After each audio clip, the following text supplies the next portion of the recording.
Welcome to our audiobook of The Man Who Knew Too Much by G.K. Chesterton. In this classic mystery, you'll meet Horne Fisher, a man whose knowledge of secrets is both his gift and his curse. Today, we bring you the first 4 chapters of this thrilling tale.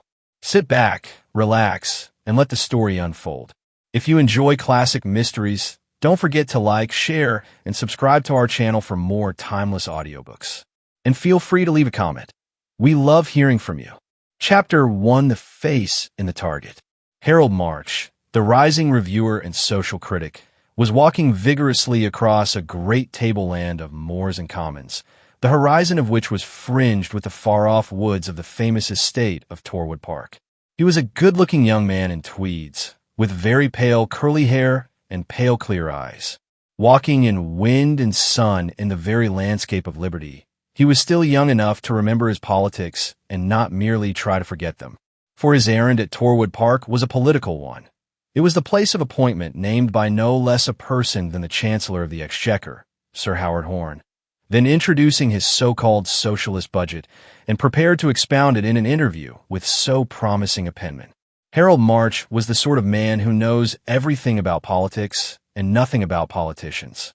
He also knew a great deal about art, letters, philosophy, and general culture, about almost everything, indeed, except the world he was living in. Abruptly, in the middle of those sunny and windy flats, he came upon a sort of cleft almost narrow enough to be called a crack in the land. It was just large enough to be the watercourse for a small stream, which vanished at intervals under green tunnels of undergrowth, as if in a dwarfish forest. Indeed, he had an odd feeling as if he were a giant looking over the valley of the pygmies. When he dropped into the hollow, however, the impression was lost. The rocky banks, though hardly above the height of a cottage, hung over and had the profile of a precipice. As he began to wander down the course of the stream, in idle but romantic curiosity, and saw the water shining in short strips between the great gray boulders and bushes as soft as great green mosses, he fell into quite an opposite vein of fantasy. It was rather as if the earth had opened and swallowed him into a sort of underworld of dreams. And when he became conscious of a human figure dark against the silver stream, sitting on a large boulder and looking rather like a large bird, it was perhaps with some of the premonitions proper to a man who meets the strangest friendship of his life. The man was apparently fishing, or at least was fixed in a fisherman's attitude with more than a fisherman's immobility. March was able to examine the man almost as if he had been a statue for some minutes before the statue spoke. He was a tall, fair man, cadaverous, and a little lackadaisical, with heavy eyelids and a high-bridged nose. When his face was shaded with his wide white hat, his light mustache and lithe figure gave him a look of youth. But the Panama lay on the moss beside him, and the spectator could see that his brow was prematurely bald, and this, combined with a certain hollowness about the eyes, had an air of headwork and even headache. But the most curious thing about him, realized after a short scrutiny, was that though he looked like a fisherman, he was not fishing. He was holding, instead of a rod, something that might have been a landing net which some fishermen use, but which was much more like the ordinary toy net which children carry, and which they generally use indifferently for shrimps or butterflies. He was dipping this into the water at intervals, gravely regarding its harvest of weed or mud, and emptying it out again. "No, I haven't caught anything," he remarked calmly, as if answering an unspoken query. "When I do, I have to throw it back again, especially the big fish. But some of the little beasts interest me when I get him." "A scientific interest, I suppose," observed March. "Of a rather amateurish sort, I fear," answered the strange fisherman. "I have a sort of hobby about what they call phenomena of phosphorescence. But it would be rather awkward to go about in society carrying stinking fish." "I suppose it would," said March with a smile. "Rather odd to enter a drawing-room carrying a large luminous cod," continued the stranger in his listless way. "How quaint it would be if one could carry it about like a lantern or have little sprats for candles. Some of the sea beasts would really be very pretty like lampshades. The blue sea snail that glitters all over like starlight, and some of the red starfish really shine like red stars. But Naturally, I'm not looking for them here. March thought of asking him what he was looking for, but feeling unequal to a technical discussion at least as deep as the deep-sea fishes, he returned to more ordinary topics. Delightful sort of hole this is, he said. This little dell and river here. It's like those places Stevenson talks about, where something ought to happen. I know, answered the other. I think it's because the place itself, so to speak, seems to happen and not merely to exist. Perhaps that's what old Picasso and some of the Cubists are trying to express by angles and jagged lines. Look at that wall like low cliffs that juts forward just at right angles to the slope of turf sweeping up to it. That's like a silent collision. It's like a breaker and the backwash of wave. March looked at the low-browed crag overhanging the green slope and nodded. He was interested in a man who turned so easily from the technicalities of science to those of art, and asked him if he admired the new angular artists. As I feel it, the Cubists are not Cubist enough, replied the stranger. I mean, they're not thick enough. By making things mathematical, they make them thin. Take the living lines out of that landscape, simplify it to a right angle, and you flatten it out to a mere diagram on paper. Diagrams have their own beauty, but it is of just the other sort. They stand for the unalterable things, the calm, eternal, mathematical sort of truths, what somebody calls the white radiance of. He stopped, and before the next word came something had happened almost too quickly and completely to be realized. From behind the overhanging rock came a noise and rush like that of a railway train, and a great motor car appeared. It topped the crest of cliff, black against the sun, like a battle chariot rushing to destruction in some wild epic. March automatically put out his hand in one futile gesture, as if to catch a falling teacup in a drawing room. For the fraction of a flash, it seemed to leave the ledge of rock like a flying ship. Then the very sky seemed to turn over like a wheel, and it lay a ruin amid the tall grasses below, a line of gray, smoke going up slowly from it into the silent air. A little lower, the figure of a man with gray hair lay tumbled down the steep green slope, his limbs lying all at random, and his face turned away. The eccentric fisherman dropped his net and walked swiftly toward the spot, his new acquaintance following him. As they drew near, there seemed a sort of monstrous irony in the fact that the dead machine was still throbbing and thundering as busily as a factory, while the man lay so still. He was unquestionably dead. The blood flowed in the grass from a hopelessly fatal fracture at the back of the skull, but the face, which was turned to the sun, was uninjured and strangely arresting in itself. It was one of those cases of a strange face so unmistakable as to feel familiar. We feel, somehow, that we ought to recognize it, even though we do not. It was of the broad, square sort with great jaws, almost like that of a highly intellectual ape, the wide mouth shut so tight as to be traced by a mere line, the nose short with the sort of nostrils that seemed to gape with an appetite for the air. The oddest thing about the face was that one of the eyebrows was cocked up at a much sharper angle than the other. March thought he had never seen a face so naturally alive as that dead one, and its ugly energy seemed all the stranger for its halo of hoary hair. Some papers lay half fallen out of the pocket, and from among them March extracted a card case. He read the name on the card aloud. Sir Humphrey Turnbull. I'm sure I've heard that name somewhere. His companion only gave a sort of little sigh and was silent for a moment, as if ruminating. Then he merely said, "The poor fellow is quite gone," and added some scientific terms in which his auditor once more found himself out of his depth. "As things are," continued the same curiously well-informed person, "it will be more legal for us to leave the body as it is until the police are informed. In fact, I think it will be well if nobody except the police is informed. Don't be surprised if I seem to be keeping it dark from some of our neighbors round here." Then, as if prompted to regularize his rather abrupt confidence, he said, "I've come down to see my cousin at Torwood. My name is Horne Fisher. Might be a pun on my pottering about here, mightn't it?" "Is Sir Howard Horne your cousin?" asked March. "I'm going to Torwood Park to see him myself. Only about his public work, of course, and the wonderful stand he is making for his principles. I think this budget is the greatest thing in English history. If it fails, It will be the most heroic failure in English history. Are you an admirer of your great kinsman, Mr. Fisher? Rather, said Mr. Fisher. He's the best shot I know. Then, as if sincerely repentant of his nonchalance, he added, with a sort of enthusiasm, no, but really, he's a beautiful shot. As if fired by his own words, he took a sort of leap at the ledges of the rock above him, and scaled them with a sudden agility in startling contrast to his general lassitude.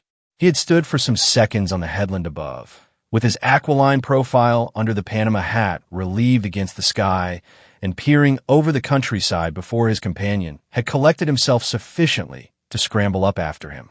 The level above was a stretch of common turf on which the tracks of the fated car were plowed plainly enough, but the brink of it was broken as with rocky teeth.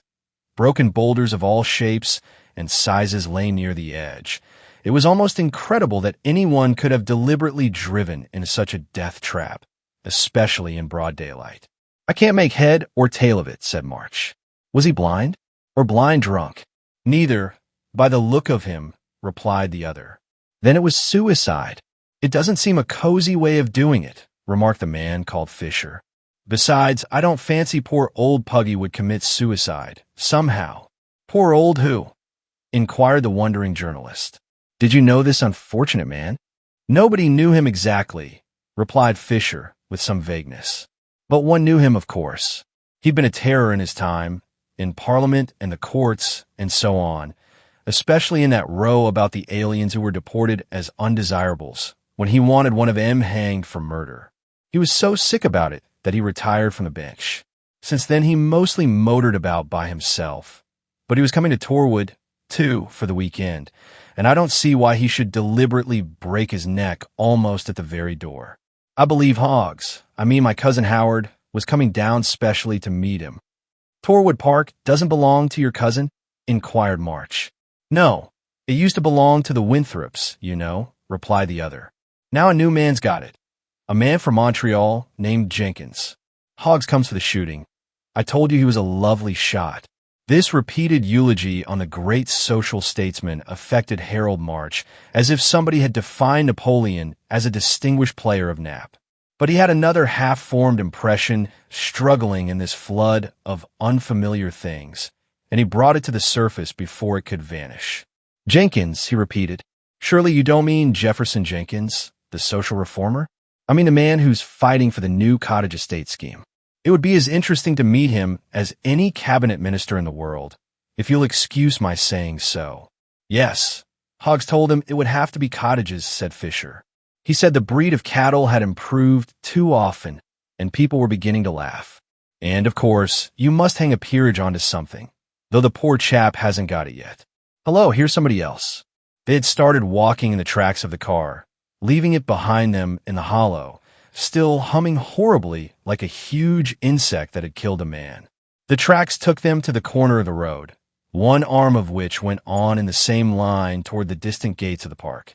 It was clear that the car had been driven down the long, straight road, and then, instead of turning with the road to the left, had gone straight on over the turf to its doom.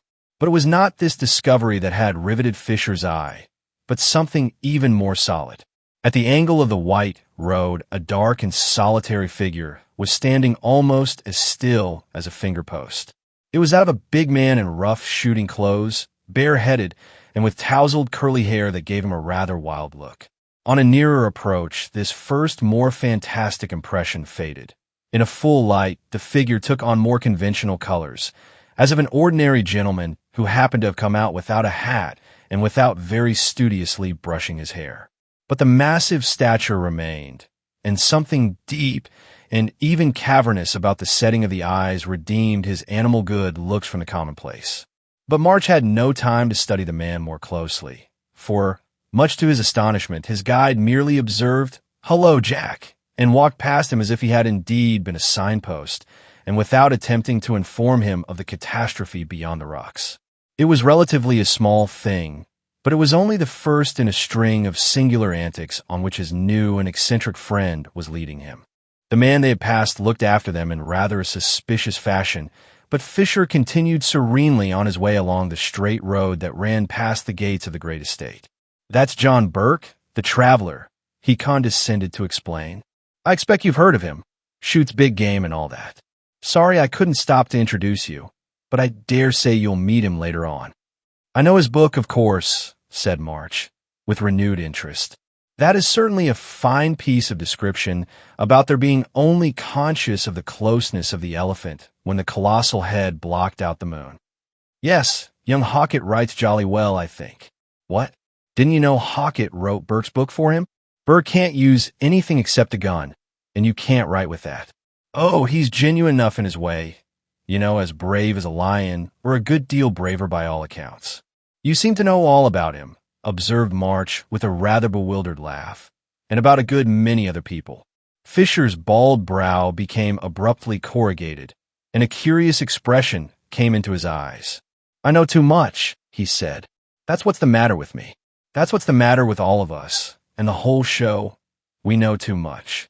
Too much about one another, too much about ourselves. That's why I'm really interested, just now, about one thing that I don't know. And that is," inquired the other, "why that poor fellow is dead." They had walked along the straight road for nearly a mile, conversing at intervals in this fashion, and March had a singular sense of the whole world being turned inside out. Mr. Horne Fisher did not especially abuse his friends and relatives in fashionable society.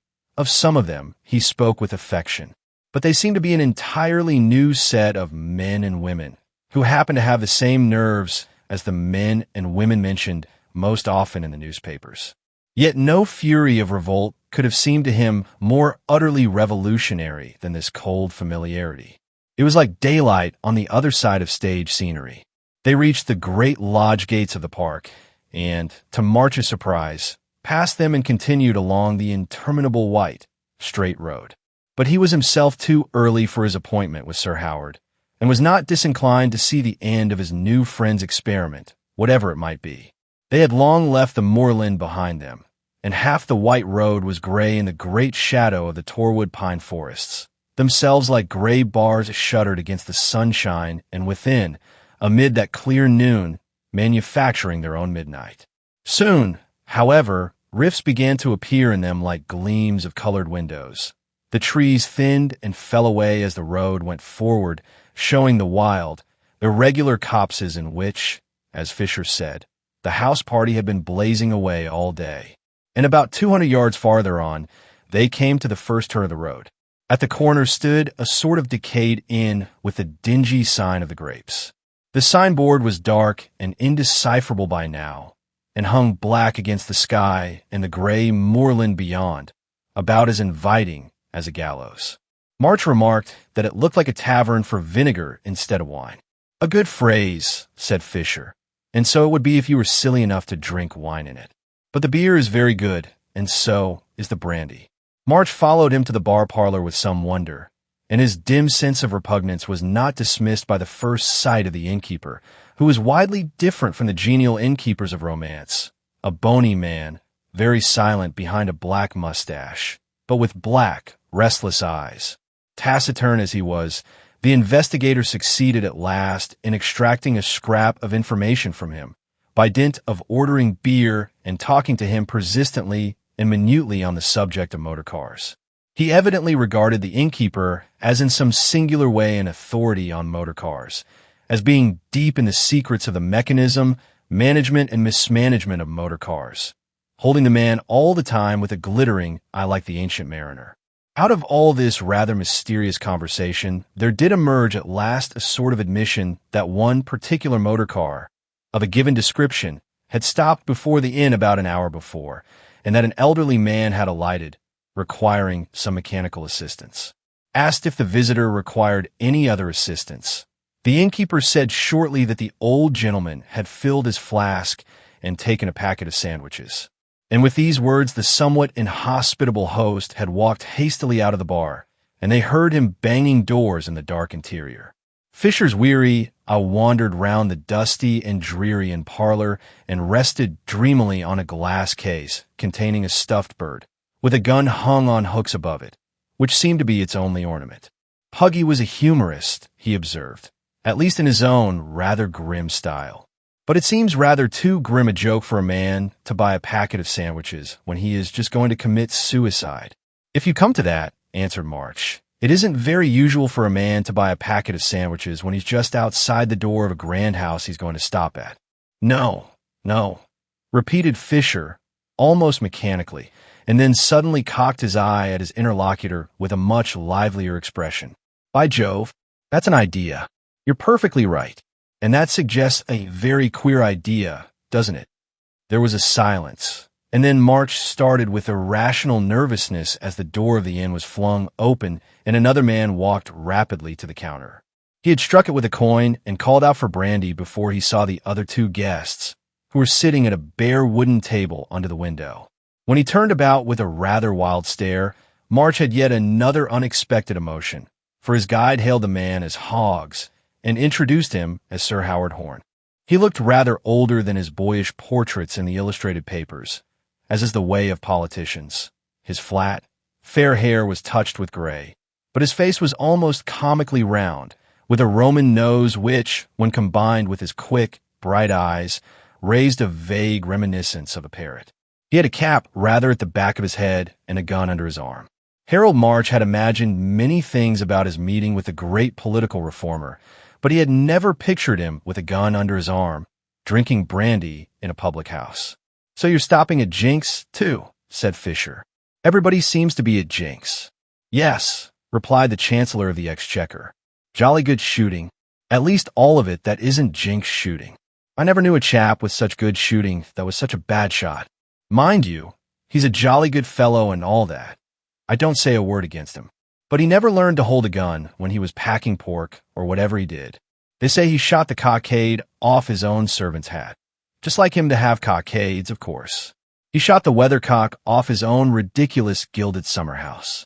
It's the only cock he'll ever kill, I should think. Are you coming up there now?" Fisher said, rather vaguely, that he was following soon, when he had fixed something up, and the Chancellor of the Exchequer left the inn. March fancied he had been a little upset or impatient when he called for the brandy, but he had talked himself back into a satisfactory state, if the talk had not been quite what his literary visitor had expected. Fisher, a few minutes afterward, slowly led the way out of the tavern and stood in the middle of the road, looking down in the direction from which they had traveled. Then he walked back about 200 yards in that direction and stood still again. "I should think this is about the place," he said. "What place?" asked his companion. "The place where the poor fellow was killed," said Fisher, sadly. "What do you mean?" demanded March. "He was smashed up on the rocks a mile and a half from here." "No, he wasn't," replied Fisher. "He didn't fall on the rocks at all. Didn't you notice that he only fell on the slope of soft grass underneath? But I saw that he had a bullet in him already." Then after a pause he added, "He was alive at the inn, but he was dead long before he came to the rocks. So he was shot as he drove his car down this strip of straight road, and I should think somewhere about here. After that, of course, the car went straight on with nobody to stop or turn it. It's really a very cunning dodge in its way, for the body would be found far away, and most people would say, as you do, that it was an accident to a motorist. The murderer must have been a clever brute. But wouldn't the shot be heard at the inn or somewhere?" asked March. "It will be heard, but it will not be noticed. That," continued the investigator, "is where he was clever again. Shooting was going on all over the place all day. Very likely he timed his shot so as to drown it in a number of others. Certainly, he was a first-class criminal, and he was something else as well." "What do you mean?" asked his companion, with a creepy premonition of something coming, he knew not why. "He was a first-class shot," said Fisher. "He had turned his back abruptly and was walking down a narrow, grassy lane, little more than a cart track, which lay opposite the inn and marked the end of the great estate and the beginning of the open moors. March plodded after him with the same idle perseverance, and found him staring through a gap in giant weeds and thorns at the flat face of a painted paling. From behind the paling rose the great gray columns of a row of poplars, which filled the heavens above them with dark green shadow and shook faintly in a wind which had sunk slowly into a breeze. The afternoon was already deepening into evening, and the titanic shadows of the poplars lengthened over a third of the landscape. "Are you a first-class criminal?" asked Fisher in a friendly tone. "I'm afraid I'm not, but I think I can manage to be a sort of fourth-rate burglar." And before his companion could reply, he had managed to swing himself up and over the fence. March followed without much bodily effort, but with considerable mental disturbance. The poplars grew so close against the fence that they had some difficulty in slipping past them, and beyond the poplars they could see only a high hedge of laurel, green and lustrous in the level sun. Something in this limitation by a series of living walls made him feel as if he were really entering a shattered house instead of an open field. It was as if he came in by a disused door or window and found the way blocked by furniture. When they had circumvented the laurel hedge, they came out on a sort of terrace of turf, which fell by one green step to an oblong lawn like a bowling green. Beyond this was the only building in sight, a low conservatory, which seemed far away from anywhere, like a glass cottage standing in its own fields in fairyland. Fisher knew that lonely look of the outlying parts of a great house well enough. He realized that it is more of a satire on aristocracy than if it were choked with weeds and littered with ruins. For it is not neglected, and yet it is deserted. At any rate, it is disused. It is regularly swept and garnished for a master who never comes. Looking over the lawn, however, he saw one object which he had not apparently expected. It was a sort of tripod supporting a large disc like the round top of a table tipped sideways, and it was not until they had dropped onto the lawn and walked across to look at it that March realized that it was a target. It was worn and weather-stained. The gay colors of its concentric rings were faded. Possibly it had been set up in those far-off Victorian days when there was a fashion of archery. March had one of his vague visions of ladies in cloudy crinolines and gentlemen in outlandish hats and whiskers revisiting that lost garden like ghosts. Fisher, who was peering more closely at the target, startled him by an exclamation. "Hello," he said. "Somebody has been peppering this thing with shot, after all, and quite lately, too. Why, I believe old Jink's been trying to improve his bad shooting here." "Yes, and it looks as if it still wanted improving," answered March, laughing. "Not one of these shots is anywhere near the bull's eye. They seem just scattered about in the wildest way." "In the wildest way," repeated Fisher, still peering intently at the target. He seemed merely to assent, but March fancied his eye was shining under its sleepy lid and that he straightened his stooping figure with a strange effort. "Excuse me a moment," he said, feeling in his pockets. "I think I've got some of my chemicals, and after that we'll go up to the house." And he stooped again over the target, putting something with his finger over each of the shot holes, so far as March could see merely a dull gray smear. Then they went through the gathering twilight up the long green avenues to the great house. Here again, however, the eccentric investigator did not enter by the front door. He walked round the house until he found a window open and, leaping into it, introduced his friend to what appeared to be the gun room. Rows of the regular instruments for bringing down birds stood against the walls, but across a table in the window lay one or two weapons of a heavier and more formidable pattern. "Hello, these are Burke's big game rifles," said Fisher. "I never knew he kept them here." He lifted one of them, examined it briefly, and put it down again, frowning heavily. Almost as he did, so a strange young man came hurriedly into the room. He was dark and sturdy, with a bumpy forehead and a bulldog jaw, and he spoke with a curt apology. "I left Major Burke's guns here," he said, "and he wants them packed up. He's going away tonight." And he carried off the two rifles without casting a glance at the stranger. Through the open window, they could see his short, dark figure walking away across the glimmering garden. Fisher got out of the window again and stood looking after him. "That's Hockett, whom I told you about," he said. "I knew he was a sort of secretary and had to do with Burke's papers, but I never knew he had anything to do with his guns. But he's just the sort of silent, sensible little devil who might be very good at anything. The sort of man you know for years before you find he's a chess champion." He had begun to walk in the direction of the disappearing secretary, and they soon came within sight of the rest of the house party, talking and laughing on the lawn. They could see the tall figure and loose mane of the lion hunter dominating the little group. "By the way," observed Fisher, when we were talking about Burke and Hockett, "I said that a man couldn't very well write with a gun. Well, I'm not so sure now. Did you ever hear of an artist so clever that he could draw with a gun?" There's a wonderful chap loose about here." Sir Howard hailed Fisher and his friend the journalist with almost boisterous amiability. The latter was presented to Major Burke and Mr. Hockett, and also, by way of a parenthesis, to his host, Mr. Jenkins, a commonplace little man in loud tweeds, whom everybody else seemed to treat with a sort of affection, as if he were a baby. The irrepressible Chancellor of the Exchequer was still talking about the birds he had brought down, the birds that Burke and Hockett had brought down, and the birds that Jenkins, their host, had failed to bring down. It seemed to be a sort of sociable monomania. "You and your big game," he ejaculated aggressively to Burke.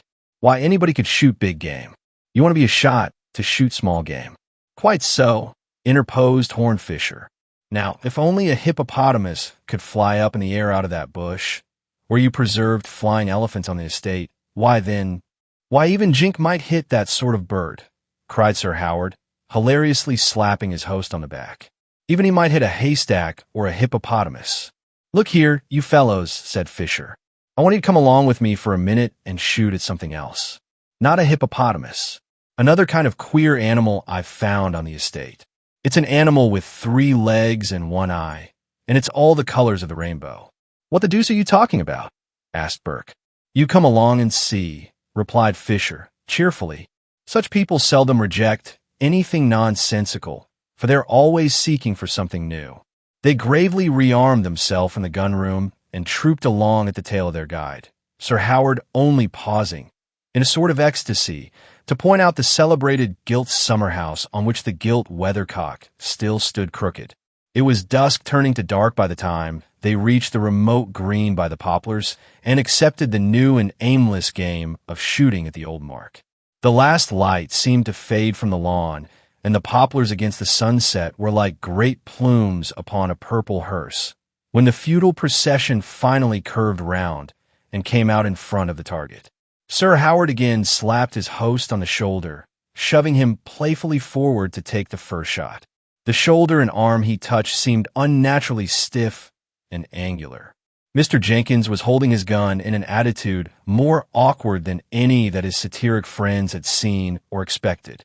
At the same instant, a horrible scream seemed to come from nowhere.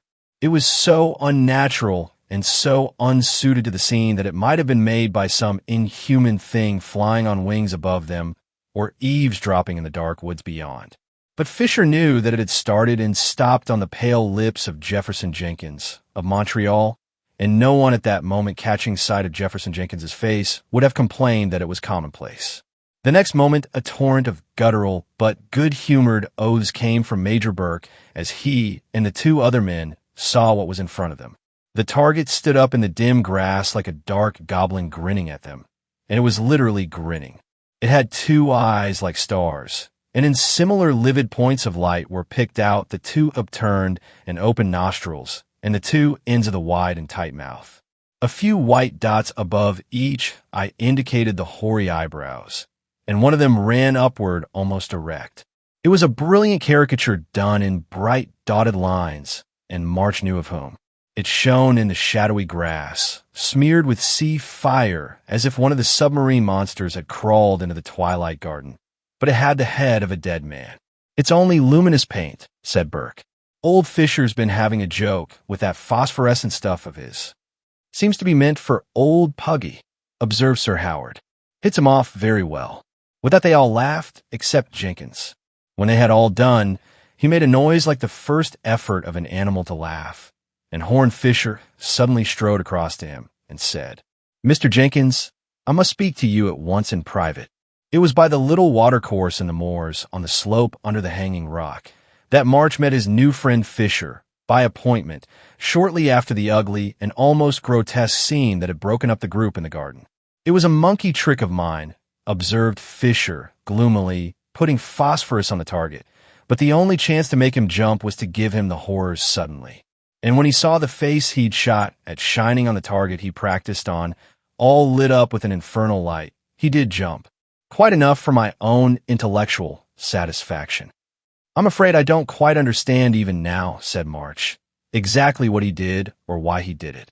"You ought to," replied Fisher, with his rather dreary smile, for you gave me the first suggestion yourself. Oh yes, you did, and it was a very shrewd one. You said a man wouldn't take sandwiches with him to dine at a great house. It was quite true, and the inference was that, though he was going there, he didn't mean to dine there, or, at any rate, that he might not be dining there. It occurred to me at once that he probably expected the visit to be unpleasant, or the reception doubtful, or something that would prevent his accepting hospitality. Then it struck me that Turnbull was a terror to certain shady characters in the past, and that he had come down to identify and denounce one of them. The chances at the start pointed to the host, that is, Jenkins. I'm morally certain now that Jenkins was the undesirable alien Turnbull wanted to convict in another shooting affair. But you see, the shooting gentleman had another shot in his locker. But you said he would have to be a very good shot, protested March. Jenkins is a very good shot, said Fisher. A very good shot who can pretend to be a very bad shot. Shall I tell you the second hint I hit on, after yours, to make me think it was Jenkins? It was my cousin's account of his bad shooting. He'd shot a cockade off a hat and a weathercock off a building. Now, in fact, a man must shoot very well indeed to shoot so badly as that. He must shoot very neatly to hit the cockade and not the head, or even the hat. If the shots had really gone at random, the chances are 1,000 to 1 that they would not have hit such prominent and picturesque objects. They were chosen because they were prominent and picturesque objects. They make a story to go the round of society. He keeps the crooked weathercock in the summer house to perpetuate the story of a legend. And then he lay in wait with his evil eye and wicked gun, safely ambushed behind the legend of his own incompetence. But there's more than that.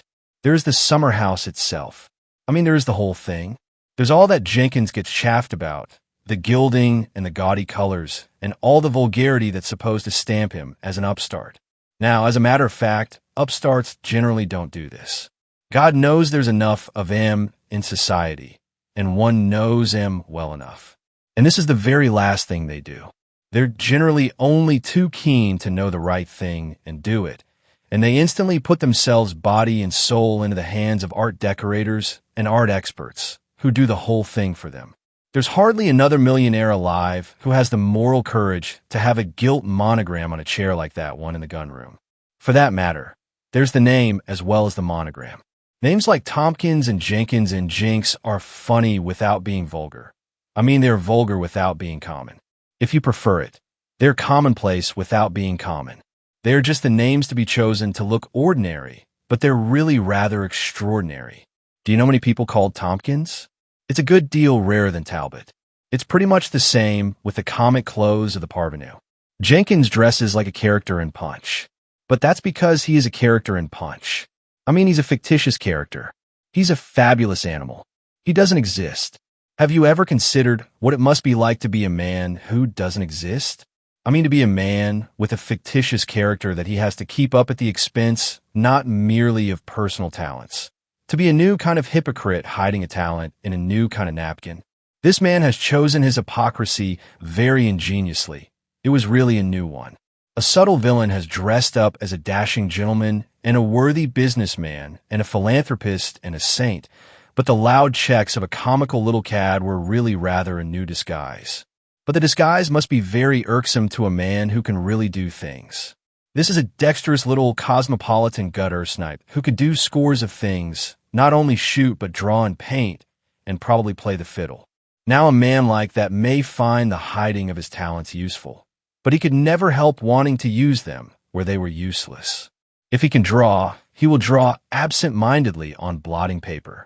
I suspect this rascal has often drawn poor old Puggy's face on blotting paper. Probably he began doing it in blots as he afterward did it in dots, or rather shots. It was the same sort of thing. He found a disused target in a deserted yard and couldn't resist indulging in a little secret shooting, like secret drinking. You thought the shots all scattered and irregular, and so they were, but not accidental. No two distances were alike, but the different points were exactly where he wanted to put them. There's nothing needs such mathematical precision as a wild caricature. I've dabbled a little in drawing myself, and I assure you that to put one dot where you want it is a marvel with a pen close to a piece of paper.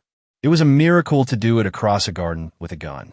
But a man who can work those miracles will always itch to work them, if it's only in the dark. After a pause, March observed, thoughtfully, but he couldn't have brought him down like a bird with one of those little guns. No, that was why I went into the gun room, replied Fisher. He did it with one of Burke's rifles, and Burke thought he knew the sound of it. That's why he rushed out without a hat, looking so wild. He saw nothing but a car passing quickly, which he followed for a little way, and then concluded he'd made a mistake. There was another silence, during which Fisher sat on a great stone as motionless as on their first meeting, and watched the gray and silver river eddying past under the bushes. Then March said, abruptly, "Of course he knows the truth now." "Nobody knows the truth but you and I," answered Fisher, with a certain softening in his voice. "And I don't think you and I will ever quarrel." "What do you mean?" asked March in an altered accent. "What have you done about it?" Horne Fisher continued to gaze steadily at the eddying stream. At last he said, "The police have proved it was a motor accident. But you know it was not." "I told you that I know too much," replied Fisher, with his eye on the river. "I know that, and I know a great many other things.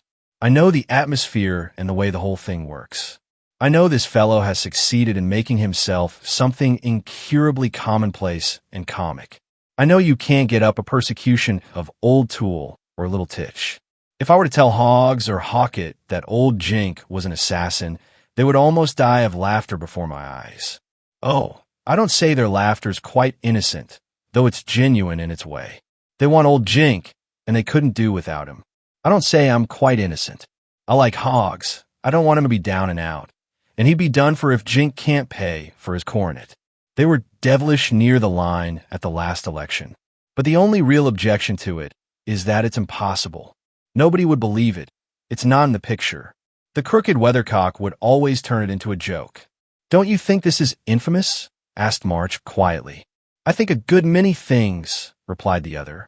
"If you people ever happen to blow the whole tangle of society to hell with dynamite, I don't know that the human race will be much the worse. But don't be too hard on me merely because I know what society is.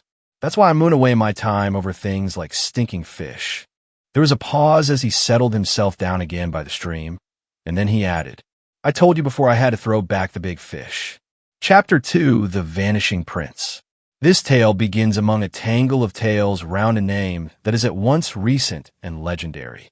The name is that of Michael O'Neill, popularly called Prince Michael, partly because he claimed descent from ancient Fenian princes, and partly because he was credited with a plan to make himself Prince President of Ireland, as the last Napoleon did of France. He was undoubtedly a gentleman of honorable pedigree and of many accomplishments, but two of his accomplishments emerged from all the rest.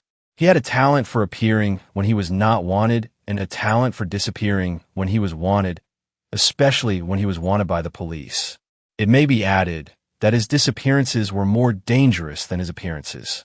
In the latter, he seldom went beyond the sensational, pasting up seditious placards, tearing down official placards, making flamboyant speeches, or unfurling forbidden flags.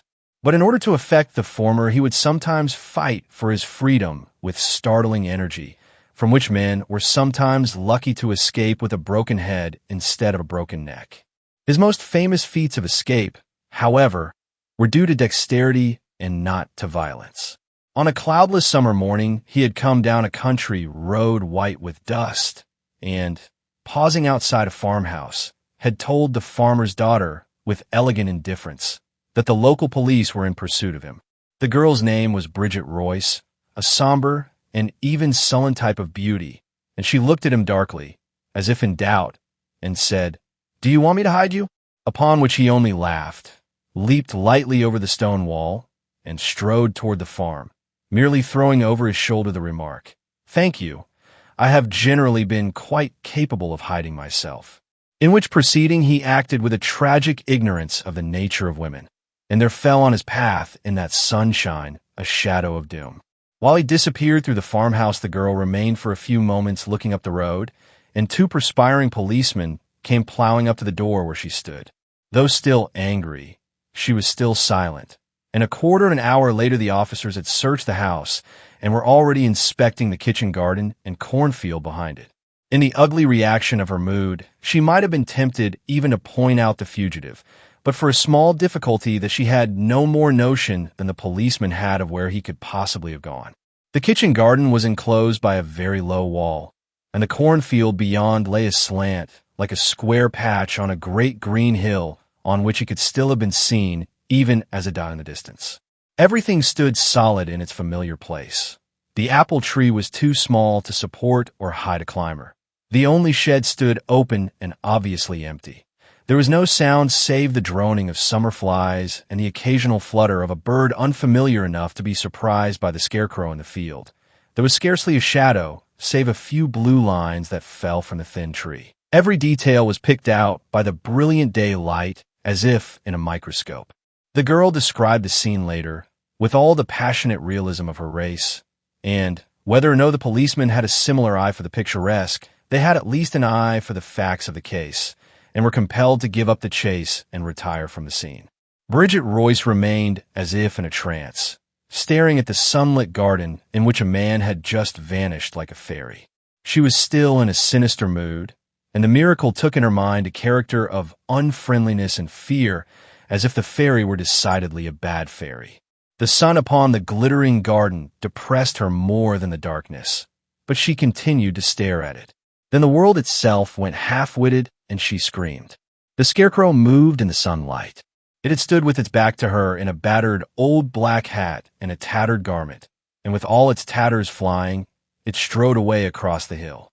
She did not analyze the audacious trick by which the man had turned to his advantage the subtle effects of the expected and the obvious. She was still under the cloud of more individual complexities, and she noticed most of all that the vanishing scarecrow did not even turn to look at the farm. And the fates that were running so adverse to his fantastic career of freedom ruled that his next adventure, though it had the same success in another quarter, should increase the danger in this quarter. Among the many similar adventures related of him in this manner, it is also said that some days afterward another girl, named Mary Cregan, found him concealed on the farm where she worked. And if the story is true, she must also have had the shock of an uncanny experience. For when she was busy at some lonely task in the yard, she heard a voice speaking out of the well, and found that the eccentric had managed to drop himself into the bucket, which was some little way below, the well only partly full of water. In this case, however, he had to appeal to the woman to wind up the rope. And men say it was when this news was told to the other woman that her soul walked over the borderline of treason. Such, at least, were the stories told of him in the countryside. And there were many more, as that he had stood insolently in a splendid green dressing gown on the steps of a great hotel, and then led the police a chase through a long suite of grand apartments, and finally through his own bedroom onto a balcony that overhung the river. The moment the pursuers stepped onto the balcony, it broke under them, and they dropped pell-mell into the eddying waters, while Michael, who had thrown off his gown and dived, was able to swim away. It was said that he had carefully cut away the props so that they would not support anything so heavy as a policeman. But here again he was immediately fortunate, yet ultimately unfortunate, for it is said that one of the men was drowned, leaving a family feud which made a little rift in his popularity. These stories can now be told in some detail, not because they are the most marvelous of his many adventures, but because these alone were not covered with silence by the loyalty of the peasantry. These alone found their way into official reports, and it is these which three of the chief officials of the country were reading and discussing when the more remarkable part of this story begins. Night was far advanced, and the lights shone in the cottage that served for a temporary police station near the coast. On one side of it were the last houses of the straggling village, and on the other nothing but a waste moorland stretching away toward the sea, the line of which was broken by no landmark except a solitary tower of the prehistoric pattern still found in Ireland, standing up as slender as a column, but pointed like a pyramid. At a wooden table in front of the window, which normally looked out on this landscape, sat two men in plain clothes, but with something of a military bearing, for indeed they were the two chiefs of the detective service of that district. The senior of the two, both in age and rank, was a sturdy man with a short white beard and frosty eyebrows fixed in a frown which suggested rather worry than severity. His name was Morton, and he was a Liverpool man long pickled in the Irish quarrels, and doing his duty among them in a sour fashion not altogether unsympathetic. He had spoken a few sentences to his companion, Nolan, a tall, dark man with a cadaverous, equine Irish face, when he seemed to remember something and touched a bell which rang in another room. The subordinate he had summoned immediately appeared with a sheaf of papers in his hand. "Sit down, Wilson," he said. "Those are the depositions, I suppose." "Yes," replied the third officer. "I think I've got all there is to be got out of them, so I sent the people away." "Did Mary Cregan give evidence?" asked Morton, with a frown that looked a little heavier than usual.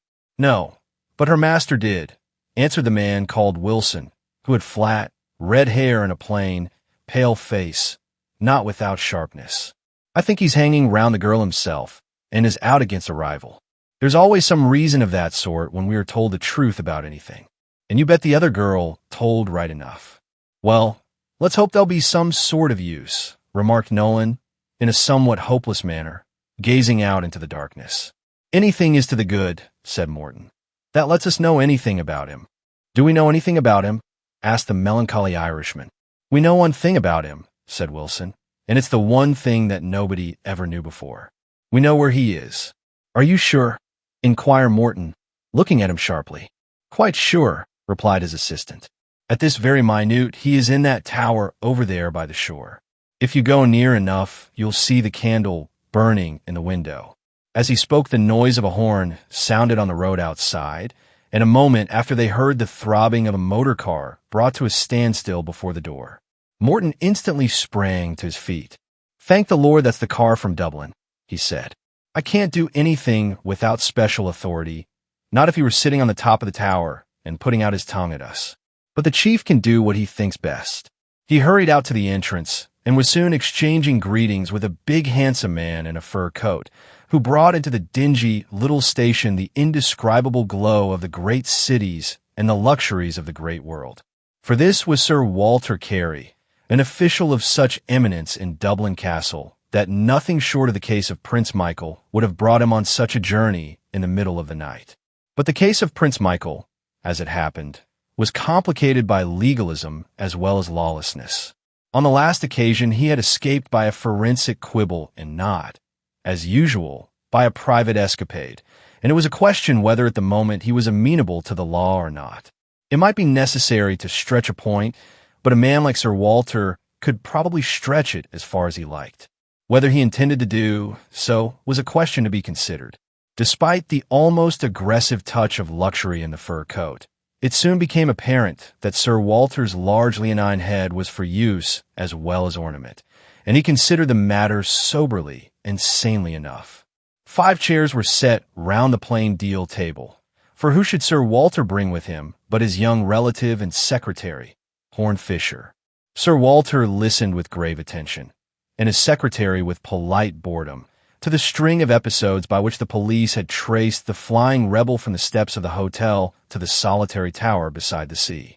There at least he was cornered between the moors and the breakers, and the scouts sent by Wilson reported him as riding under a solitary candle, perhaps composing another of his tremendous proclamations. Indeed, it would have been typical of him to choose it as the place in which finally to turn to bay. He had some remote claim on it, as on a family castle, and those who knew him thought him capable of imitating the primitive Irish chieftains who fell fighting against the sea. "I saw some queer-looking people leaving as I came in," said Sir Walter Carey. "I suppose they were your witnesses. But why do they turn up here at this time of night?" Morton smiled grimly. "They come here by night because they would be dead men if they came here by day. They are criminals committing a crime that is more horrible here than theft or murder." "What crime do you mean?" asked the other, with some curiosity. "They are helping the law," said Morton. There was a silence, and Sir Walter considered the papers before him with an abstracted eye. At last he spoke. "Quite so, but look here, if the local feeling is as lively as that there are a good many points to consider. I believe the new act will enable me to collar him now if I think it best. But is it best? A serious rising would do us no good in Parliament, and the government has enemies in England as well as Ireland. It won't do if I have done what looks a little like sharp practice, and then only raised a revolution. "It's all the other way," said the man called Wilson, rather quickly. "There won't be half so much of a revolution if you arrest him as there will if you leave him loose for 3 days longer. But anyhow, there can't be anything nowadays that the proper police can't manage." "Mr. Wilson is a Londoner," said the Irish detective with a smile. "Yes, I'm a Cockney, all right," replied Wilson, "and I think I'm all the better for that, especially at this job, oddly enough." Sir Walter seemed slightly amused at the pertinacity of the third officer, and perhaps even more amused at the slight accent with which he spoke, which rendered rather needless his boast about his origin. "Do you mean to say," he asked, "that you know more about the business here because you have come from London?" "Sounds funny, I know, but I do believe it," answered Wilson. "I believe these affairs want fresh methods, but most of all I believe they want a fresh eye." The superior officers laughed, and the red-haired man went on with a slight touch of temper. "Well, look at the facts. See how the fellow got away every time, and you'll understand what I mean. Why was he able to stand in the place of the scarecrow, hidden by nothing but an old hat? Because it was a village policeman who knew the scarecrow was there, was expecting it, and therefore took no notice of it. Now I never expect a scarecrow. I've never seen one in the street, and I stare at one when I see in the field. It's a new thing to me and worth noticing. And it was just the same when he hid in the well. You are ready to find a well in a place like that. You look for a well, and so you don't see it. I don't look for it, and therefore I do look at it." "It is certainly an idea," said Sir Walter, smiling. "But what about the balcony?" "Balconies are occasionally seen in London, but not rivers right under them, as if it was in Venice," replied Wilson. "It is certainly a new idea," repeated Sir Walter, with something like respect. He had all the love of the luxurious classes for new ideas, but he also had a critical faculty and was inclined to think, after due reflection, that it was a true idea as well. Growing dawn had already turned the window panes from black to gray when Sir Walter got abruptly to his feet. The others rose also, taking this for a signal that the arrest was to be undertaken. But their leader stood for a moment in deep thought, as if conscious that he had come to a parting of the ways. Suddenly the silence was pierced by a long, wailing cry from the dark moors outside. The silence that followed it seemed more startling than the shriek itself, and it lasted until Nolan said, heavily, "'Tis the banshee. Somebody is marked for the grave." His long, large-featured face was as pale as a moon, and it was easy to remember that he was the only Irishman in the room. "Well, I know that banshee," said Wilson, cheerfully, ignorant as you think I am of these things. "I talked to that banshee myself an hour ago, and I sent that banshee up to the tower and told her to sing out like that if she could get a glimpse of our friend writing his proclamation." "Do you mean that girl Bridget Royce?" asked Morton, drawing his frosty brows together. "Has she turned King's evidence to that extent?" "Yes," answered Wilson. "I know very little of these local things, you tell me, but I reckon an angry woman is much the same in all countries." Nolan, however, seemed still moody and unlike himself. "It's an ugly noise and an ugly business altogether," he said. "If it's really the end of Prince Michael, it may well be the end of other things as well. When the spirit is on him, he would escape by a ladder of dead men and wade through that sea if it were made of blood." "Is that the real reason of your pious alarms?" asked Wilson with a slight sneer. The Irishman's pale face blackened with a new passion. "I have faced as many murderers in County Clare as you ever fought with in Clapham Junction, Mr. Cockney," he said. "Hush, please," said Morton, sharply. "Wilson, you have no kind of right to imply doubt of your superior's conduct. I hope you will prove yourself as courageous and trustworthy as he has always been." The pale face of the red-haired man seemed a shade paler, but he was silent and composed, and Sir Walter went up to Nolan with marked courtesy, saying, "Shall we go outside now and get this business done?" Dawn had lifted, leaving a wide chasm of white between a great gray cloud and the great gray moorland, beyond which the tower was outlined against the daybreak and the sea. Something in its plain and primitive shape vaguely suggested the dawn in the first days of the earth, in some prehistoric time when even the colors were hardly created, when there was only blank daylight between cloud and clay. These dead hues were relieved only by one spot of gold, the spark of the candle alight in the window of the lonely tower and burning on into the broadening daylight. As the group of detectives, followed by a cordon of policemen, spread out into a crescent to cut off all escape, the light in the tower flashed as if it were moved for a moment, and then went out. They knew the man inside had realized the daylight and blown out his candle. "There are other windows, aren't there?" asked Morton. "And a door, of course, somewhere around the corner?" "Only a round tower has no corners." "Another example of my small suggestion," observed Wilson quietly. "That queer tower was the first thing I saw when I came to these parts, and I can tell you a little more about it, or, at any rate, the outside of it. There are 4 windows altogether, one a little way from this one, but just out of sight. Those are both on the ground floor, and so is the third on the other side, making a sort of triangle. But the fourth is just above the third, and I suppose it looks on an upper floor. It's only a sort of loft, reached by a ladder," said Nolan. "I played in the place when I was a child. It's no more than an empty shell." And his sad face grew sadder, thinking perhaps of the tragedy of his country and the part that he played in it. "The man must have got a table and chair, at any rate," said Wilson. "But no doubt he could have got those from some cottage. If I might make a suggestion, sir, I think we ought to approach all the 5 entrances at once, so to speak. One of us should go to the door and one to each window. McBride here has a ladder for the upper window."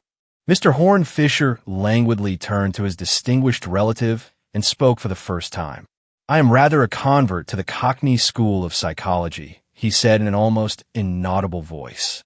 The others seemed to feel the same influence in different ways, for the group began to break up in the manner indicated.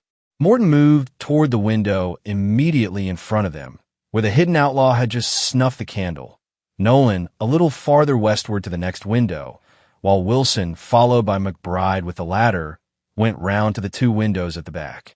Sir Walter Carey himself, followed by his secretary, began to walk round toward the only door to demand admittance in a more regular fashion. "He will be armed, of course," remarked Sir Walter casually. "By all accounts," replied Horne Fisher, "he can do more with a candlestick than most men with a pistol. But he is pretty sure to have the pistol, too." Even as he spoke, the question was answered with a tongue of thunder. Morton had just placed himself in front of the nearest window, his broad shoulders blocking the aperture. For an instant it was lit from within as with red fire, followed by a thundering throng of echoes. The square shoulders seemed to alter in shape, and the sturdy figure collapsed among the tall, rank grasses at the foot of the tower. A puff of smoke floated from the window like a little cloud. The 2 men behind rushed to the spot and raised him, but he was dead. Sir Walter straightened himself and called out something that was lost in another noise of firing. It was possible that the police were already avenging their comrade from the other side. Fisher had already raced round to the next window, and a new cry of astonishment from him brought his patron to the same spot. Nolan, the Irish policeman, had also fallen, sprawling all his great length in the grass, and it was red with his blood. He was still alive when they reached him, but there was death on his face, and he was only able to make a final gesture telling them that all was over, and with a broken word and a heroic effort, motioning them on to where his other comrades were besieging the back of the tower. Stunned by these rapid and repeated shocks, the 2 men could only vaguely obey the gesture, and, finding their way to the other windows at the back, they discovered a scene equally startling, if less final and tragic. The other 2 officers were not dead or mortally wounded, but McBride lay with a broken leg and his ladder on top of him, evidently thrown down from the top window of the tower, while Wilson lay on his face, quite still as if stunned, with his red head among the gray and silver of the sea holly. In him, however, the impotence was but momentary, for he began to move and rise as the others came round the tower. "My God, it's like an explosion!" cried Sir Walter. And indeed it was the only word for this unearthly energy by which one man had been able to deal death or destruction on 3 sides of the same small triangle at the same instant. Wilson had already scrambled to his feet, and with splendid energy flew again at the window, revolver in hand. He fired twice into the opening and then disappeared in his own smoke, But the thud of his feet and the shock of a falling chair told them that the intrepid Londoner had managed at last to leap into the room. Then followed a curious silence, and Sir Walter, walking to the window through the thinning smoke, looked into the hollow shell of the ancient tower. Except for Wilson, staring around him, there was nobody there. The inside of the tower was a single empty room, with nothing but a plain wooden chair and a table on which were pens, ink and paper, and a candlestick. Halfway up the high wall, there was a rude timber platform under the upper window, a small loft which was more like a large shelf. It was reached only by a ladder, and it seemed to be as bare as the bare walls. Wilson completed his survey of the place, and then went and stared at the things on the table. Then he silently pointed with his lean forefinger at the open page of the large notebook. The writer had suddenly stopped writing, even in the middle of a word. "I said it was like an explosion," said Sir Walter Carey at last. "And really the man himself seems to have suddenly exploded, but he has blown himself up somehow without touching the tower. He's burst more like a bubble than a bomb." "He has touched more valuable things than the tower," said Wilson gloomily. There was a long silence, and then Sir Walter said seriously, "Well, Mr. Wilson, I am not a detective, and these unhappy happenings have left you in charge of that branch of the business. We all lament the cause of this, but I should like to say that I myself have the strongest confidence in your capacity for carrying on the work. What do you think we should do next?" Wilson seemed to rouse himself from his depression and acknowledged the speaker's words with a warmer civility than he had hitherto shown to anybody. He called in a few of the police to assist in routing out the interior, leaving the rest to spread themselves in a search party outside. "I think," he said, "the first thing is to make quite sure about the inside of this place, as it was hardly physically possible for him to have got outside. I suppose poor Nolan would have brought in his banshee and said it was supernaturally possible. But I've got no use for disembodied spirits when I'm dealing with facts. And the facts before me are an empty tower with a ladder, a chair, and a table." "The spiritualists," said Sir Walter, with a smile, "would say that spirits could find a great deal of use for a table." "I dare say they could if the spirits were on the table. In a bottle," replied Wilson, with a curl of his pale lip. "The people round here, when they're all sodden up with Irish whiskey, may believe in such things. I think they want a little education in this country." Horne Fisher's heavy eyelids fluttered in a faint attempt to rise, as if he were tempted to a lazy protest against the contemptuous tone of the investigator. "The Irish believe far too much in spirits to believe in spiritualism," he murmured. "They know too much about him. If you want a simple and childlike faith in any spirit that comes along, you can get it in your favorite London." "I don't want to get it anywhere," said Wilson shortly. "I say I'm dealing with much simpler things than your simple faith, with a table and a chair and a ladder. Now what I want to say about them at the start is this. They are all three made roughly enough of plain wood, but the table and the chair are fairly new and comparatively clean. The ladder is covered with dust, and there's a cobweb under the top rung of it. That means that he borrowed the first two quite recently from some cottage, as we supposed, but the ladder has been a long time in this rotten old dustbin. Probably it was part of the original furniture, an heirloom in this magnificent palace of the Irish kings." Again Fisher looked at him under his eyelids, but seemed too sleepy to speak, and Wilson went on with his argument. "Now it's quite clear that something very odd has just happened in this place. The chances are 10 to 1. It seems to me that it had something specially to do with this place. Probably he came here because he could do it only here. It doesn't seem very inviting otherwise. But the man knew it of old. They say it belonged to his family, so that altogether, I think, everything points to something in the construction of the tower itself." "Your reasoning seems to me excellent," said Sir Walter, who was listening attentively. "But what could it be?" "You see now what I mean about the ladder," went on the detective. "It's the only old piece of furniture here, and the first thing that caught that cockney eye of mine. But there is something else. That loft up, there is a sort of lumber room without any lumber. So far as I can see, it's as empty as everything else, and as things are, I don't see the use of the ladder leading to it. It seems to me, as I can't find anything unusual down here, that it might pay us to look up there." He got briskly off the table on which he was sitting, for the only chair was allotted to Sir Walter, and ran rapidly up the ladder to the platform above. He was soon followed by the others, Mr. Fisher going last, however, with an appearance of considerable nonchalance. At this stage, however, they were destined to disappointment. Wilson nosed in every corner like a terrier and examined the roof almost in the posture of a fly, but half an hour afterward they had to confess that they were still without a clue. Sir Walter's private secretary seemed more and more threatened with inappropriate slumber, and, having been the last to climb up the ladder, seemed now to lack the energy even to climb down again. "Come along, Fisher," called out Sir Walter from below, when the others had regained the floor. "We must consider whether we'll pull the whole place to pieces to see what it's made of." "I'm coming in a minute," said the voice from the ledge above their heads, a voice somewhat suggestive of an articulate yawn. "What are you waiting for?" asked Sir Walter impatiently. "Can you see anything there?" "Well, yes, in a way," replied the voice vaguely. "In fact, I see it quite plain now." "What is it?" asked Wilson, sharply, from the table on which he sat kicking his heels restlessly. "Well, it's a man," said Horne Fisher.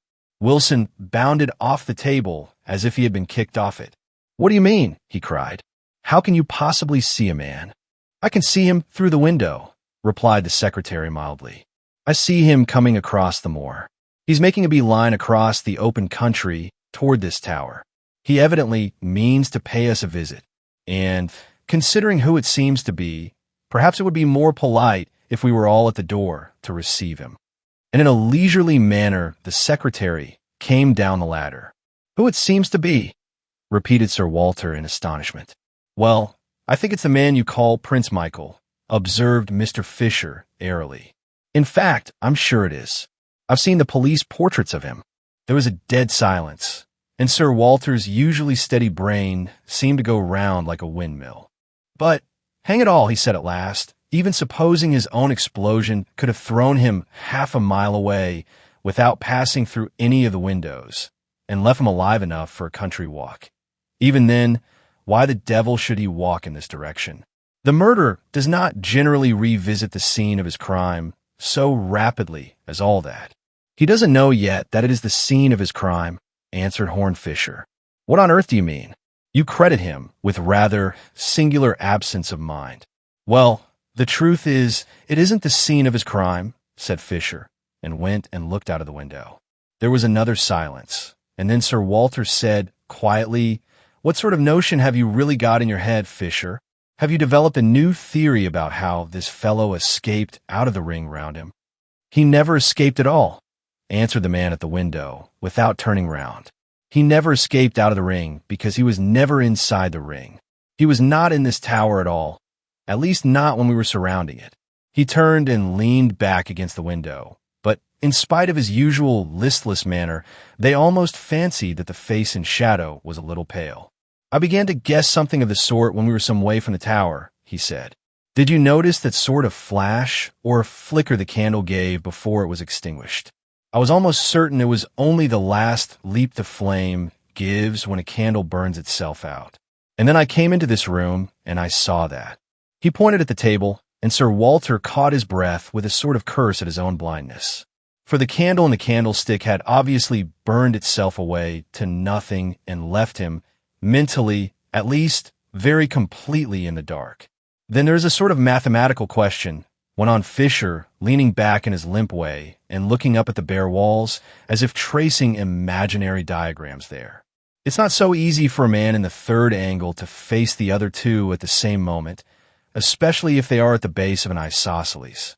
I am sorry if it sounds like a lecture on geometry, but—" "I'm afraid we have no time for it," said Wilson coldly. "If this man is really coming back, I must give my orders at once." "I think I'll go on with it, though," observed Fisher, staring at the roof with insolent serenity. "I must ask you, Mr. Fisher, to let me conduct my inquiry on my own lines," said Wilson firmly. "I'm the officer in charge now." "Yes," remarked Horne Fisher, softly, but with an accent that somehow chilled the hearer. "Yes, but why?" Sir Walter was staring, for he had never seen his rather lackadaisical young friend look like that before. Fisher was looking at Wilson with lifted lids, and the eyes under them seemed to have shed or shifted a film, as do the eyes of an eagle. "Why are you the officer in charge now?" he asked. "Why can you conduct the inquiry on your own lines now?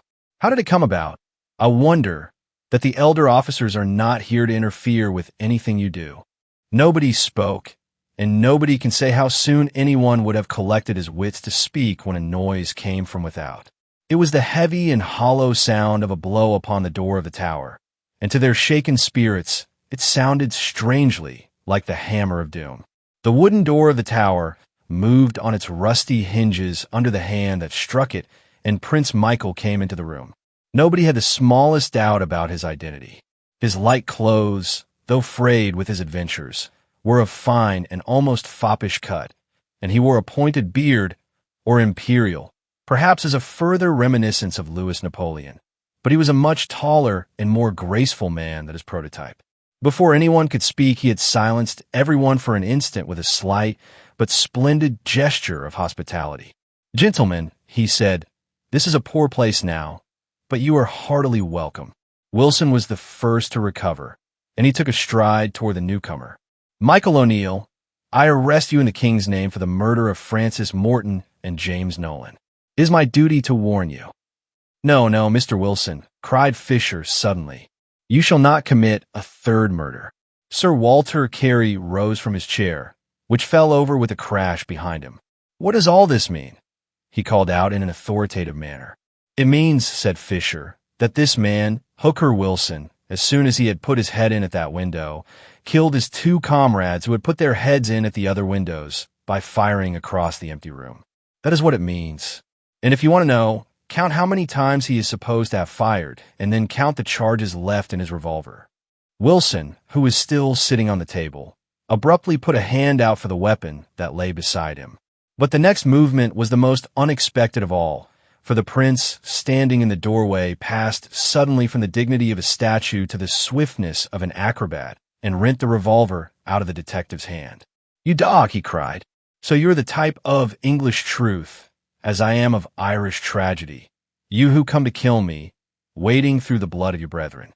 If they had fallen in a feud on the hillside, it would be called murder, and yet your sin might be forgiven you. But I, who am innocent, I was to be slain with ceremony.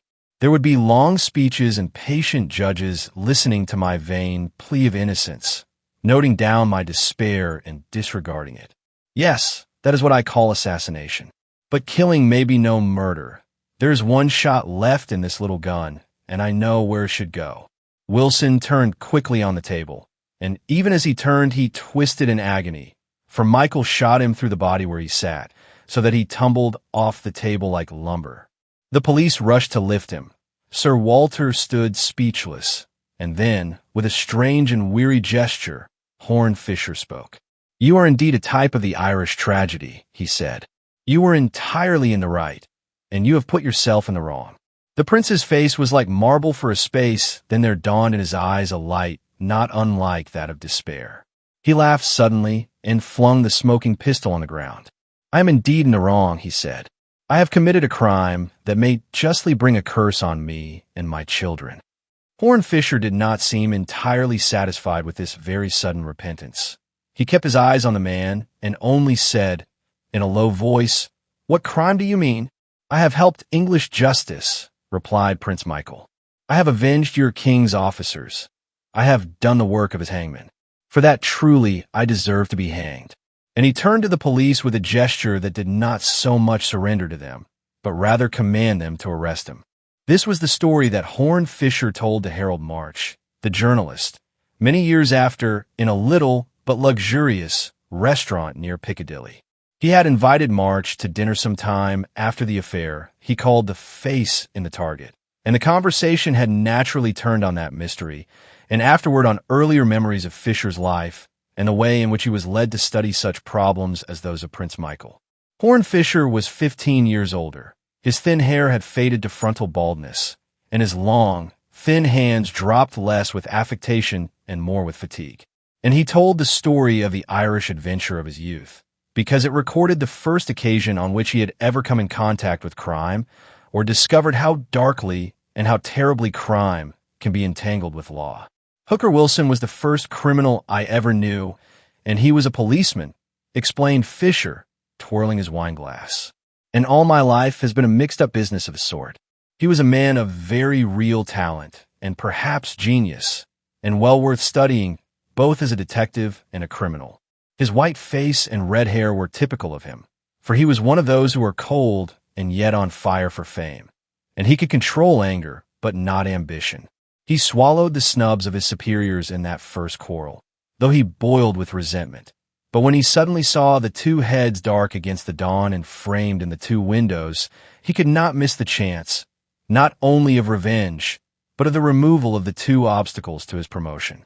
He was a dead shot and counted on silencing both, though proof against him would have been hard in any case. But, as a matter of fact, he had a narrow escape, in the case of Nolan, who lived just long enough to say, "Wilson in point." We thought he was summoning help for his comrade, but he was really denouncing his murderer. After that, it was easy to throw down the ladder above him, for a man up a ladder cannot see clearly what is below and behind, and to throw himself on the ground as another victim of the catastrophe. But there was mixed up with his murderous ambition a real belief, not only in his own talents, but in his own theories. He did believe in what he called a fresh eye, and he did want scope for fresh methods. There was something in his view, but it failed where such things commonly fail, because the fresh eye cannot see the unseen. It is true about the ladder and the scarecrow, but not about the life and the soul. And he made a bad mistake about what a man like Michael would do when he heard a woman scream. All Michael's very vanity and vainglory made him rush out at once. He would have walked into Dublin Castle for a lady's glove. Call it his pose, or what you will, but he would have done it. What happened when he met her is another story, and one we may never know, but from tales I've heard since, they must have been reconciled. Wilson was wrong there, but there was something, for all that, in his notion that the newcomer sees most, and that the man on the spot may know too much to know anything. He was right about some things. He was right about me. About you? Asked Harold March in some wonder. I'm the man who knows too much to know anything, or, at any rate, to do anything, said Horne Fisher. I don't mean especially about Ireland. I mean about England. I mean about the whole way we are governed, and perhaps the only way we can be governed. You asked me, just now, what became of the survivors of that tragedy. Well, Wilson recovered, and we managed to persuade him to retire. But we had to pension that damnable murderer more magnificently than any hero who ever fought for England. I managed to save Michael from the worst, but we had to send that perfectly innocent man to penal servitude for a crime we know he never committed, and it was only afterward that we could connive in a sneakish way at his escape. And Sir Walter Carey is Prime Minister of this country, which he would probably never have been if the truth had been told of such a horrible scandal in his department. It might have done for us altogether in Ireland. It would certainly have done for him. And he is my father's old friend, and has always smothered me with kindness. I am too tangled up with the whole thing, you see, and I was certainly never born to set it right. You look distressed, not to say shocked, and I'm not at all offended at it. Let's change the subject by all means, if you like. What do you think of this Burgundy? It's rather a discovery of mine, like the restaurant itself. And he proceeded to talk learnedly and luxuriantly on all the wines of the world, on which subject, also, some moralists would consider that he knew too much. Chapter 3: The Soul of the Schoolboy. A large map of London would be needed to display the wild and zigzag course of one day's journey undertaken by an uncle and his nephew. Or, to speak more truly, of a nephew and his uncle. For the nephew, a schoolboy on a holiday, was in theory the god in the car, or in the cab, tram, tube, and so on, while his uncle was at most a priest dancing before him and offering sacrifices. To put it more soberly, the schoolboy had something of the stolid air of a young duke doing the grand tour, while his elderly relative was reduced to the position of a courier, who nevertheless had to pay for everything like a patron. The schoolboy was officially known as Summers Minor, and in a more social manner as Stinks, the only public tribute to his career as an amateur photographer and electrician. The uncle was the Reverend Thomas Twyford, a lean and lively old gentleman with a red, eager face and white hair. He was in the ordinary way a country clergyman, but he was one of those who achieved the paradox of being famous in an obscure way, because they are famous in an obscure world. In a small circle of ecclesiastical archaeologists, who were the only people who could even understand one another's discoveries, he occupied a recognized and respectable place. And a critic might have found even in that day's journey at least as much of the uncle's hobby as of the nephew's holiday.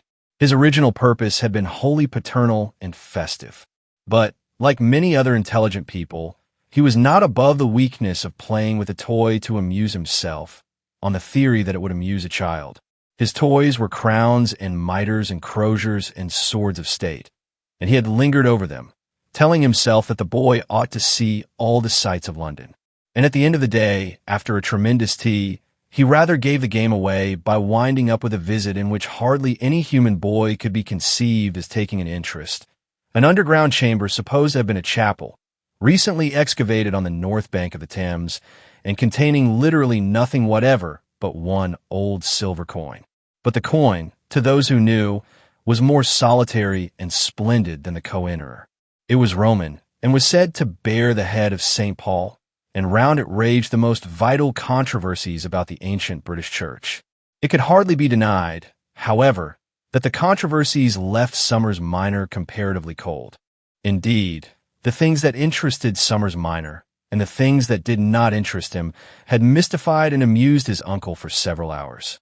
He exhibited the English schoolboy's startling ignorance and startling knowledge of some special classification in which he can generally correct and confound his elders. He considered himself entitled, at Hampton Court on a holiday, to forget the very names of Cardinal Wolsey or William of Orange, but he could hardly be dragged from some details about the arrangement of the electric bells in the neighboring hotel. He was solidly dazed by Westminster Abbey, which is not so unnatural since that church became the lumber room of the larger and less successful statuary of the 18th century. But he had a magic and minute knowledge of the Westminster omnibuses, and indeed of the whole omnibus system of London, the colors and numbers of which he knew as a herald knows heraldry. He would cry out against a momentary confusion between a light green Paddington and a dark green Bayswater vehicle, as his uncle would at the identification of a Greek icon and a Roman image. "Do you collect omnibuses like stamps?" asked his uncle. "They must need a rather large album. Or do you keep them in your locker?" "I keep them in my head," replied the nephew, with legitimate firmness. "It does you credit, I admit," replied the clergyman. "I suppose it were vain to ask for what purpose you have learned that out of 1,000 things. There hardly seems to be a career in it, unless you could be permanently on the pavement to prevent old ladies getting into the wrong bus. Well, we must get out of this one, for this is our place. I want to show you what they call St. Paul's Penny." "Is it like St. Paul's Cathedral?" asked the youth with resignation, as they alighted. At the entrance their eyes were arrested by a singular figure evidently hovering there with a similar anxiety to enter. It was that of a dark, thin man in a long black robe, rather like a cassock, but the black cap on his head was of too strange a shape to be a biretta. It suggested, rather, some archaic headdress of Persia or Babylon. He had a curious black beard appearing only at the corners of his chin, and his large eyes were oddly set in his face like the flat decorative eyes painted in old Egyptian profiles. Before they had gathered more than a general impression of him, he had dived into the doorway that was their own destination. Nothing could be seen above ground of the sunken sanctuary except a strong wooden hut, of the sort recently run up for many military and official purposes, the wooden floor of which was indeed a mere platform over the excavated cavity below. A soldier stood as a sentry outside, and a superior soldier, an Anglo-Indian officer of distinction, sat writing at the desk inside. Indeed, the sightseers soon found that this particular site was surrounded with the most extraordinary precautions. I have compared the silver coin to the Kohinoor, and in one sense it was even conventionally comparable, since by a historical accident it was at one time almost counted among the crown jewels, or at least the crown relics, until one of the royal princes publicly restored it to the shrine to which it was supposed to belong. Other causes combined to concentrate official vigilance upon it. There had been a scare about spies carrying explosives in small objects, and one of those experimental orders which pass like waves over bureaucracy had decreed first that all visitors should change their clothes for a sort of official sackcloth, and then, when this method caused some murmurs, that they should at least turn out their pockets. Colonel Morris, the officer in charge, was a short, active man with a grim and leathery face, but a lively and humorous eye, a contradiction borne out by his conduct, for he at once derided the safeguards and yet insisted on them. "I don't care a button myself for Paul's penny, or such things," he admitted in answer to some antiquarian openings from the clergyman who was slightly acquainted with him. "But I wear the king's coat, you know, and it's a serious thing when the king's uncle leaves a thing here with his own hands under my charge. But as for saints and relics and things, I fear I'm a bit of a Voltairean, what you would call a skeptic. I'm not sure it's even skeptical to believe in the royal family and not in the Holy Family," replied Mr. Twyford. "But, of course, I can easily empty my pockets to show I don't carry a bomb." The little heap of the parson's possessions which he left on the table consisted chiefly of papers, over and above a pipe and a tobacco pouch, and some Roman and Saxon coins. The rest were catalogues of old books and pamphlets, like one entitled The Use of Serum, one glance at which was sufficient both for the colonel and the schoolboy. They could not see the use of serum at all. The contents of the boys' pockets naturally made a larger heap, and included marbles, a ball of string, an electric torch, a magnet, a small catapult, and of course a large pocket knife, almost to be described as a small toolbox, a complex apparatus on which he seemed disposed to linger, pointing out that it included a pair of nippers, a tool for punching holes in wood, and, above all, an instrument for taking stones out of a horse's hoof. The comparative absence of any horse he appeared to regard as irrelevant, as if it were a mere appendage easily supplied. But when the turn came of the gentleman in the black gown, he did not turn out his pockets, but merely spread out his hands. "I have no possessions," he said. "I'm afraid I must ask you to empty your pockets and make sure," observed the colonel, gruffly. "I have no pockets," said the stranger. Mr. Twyford was looking at the long black gown with a learned eye. "Are you a monk?" he asked, in a puzzled fashion. "I am a magus," replied the stranger. "You have heard of the Magi, perhaps?" "I am a magician." "Oh, I say," exclaimed Summers minor, with prominent eyes. "But I was once a monk," went on the other. "I'm what you would call an escaped monk. Yes, I have escaped into eternity. But the monks held one truth at least, that the highest life should be without possessions.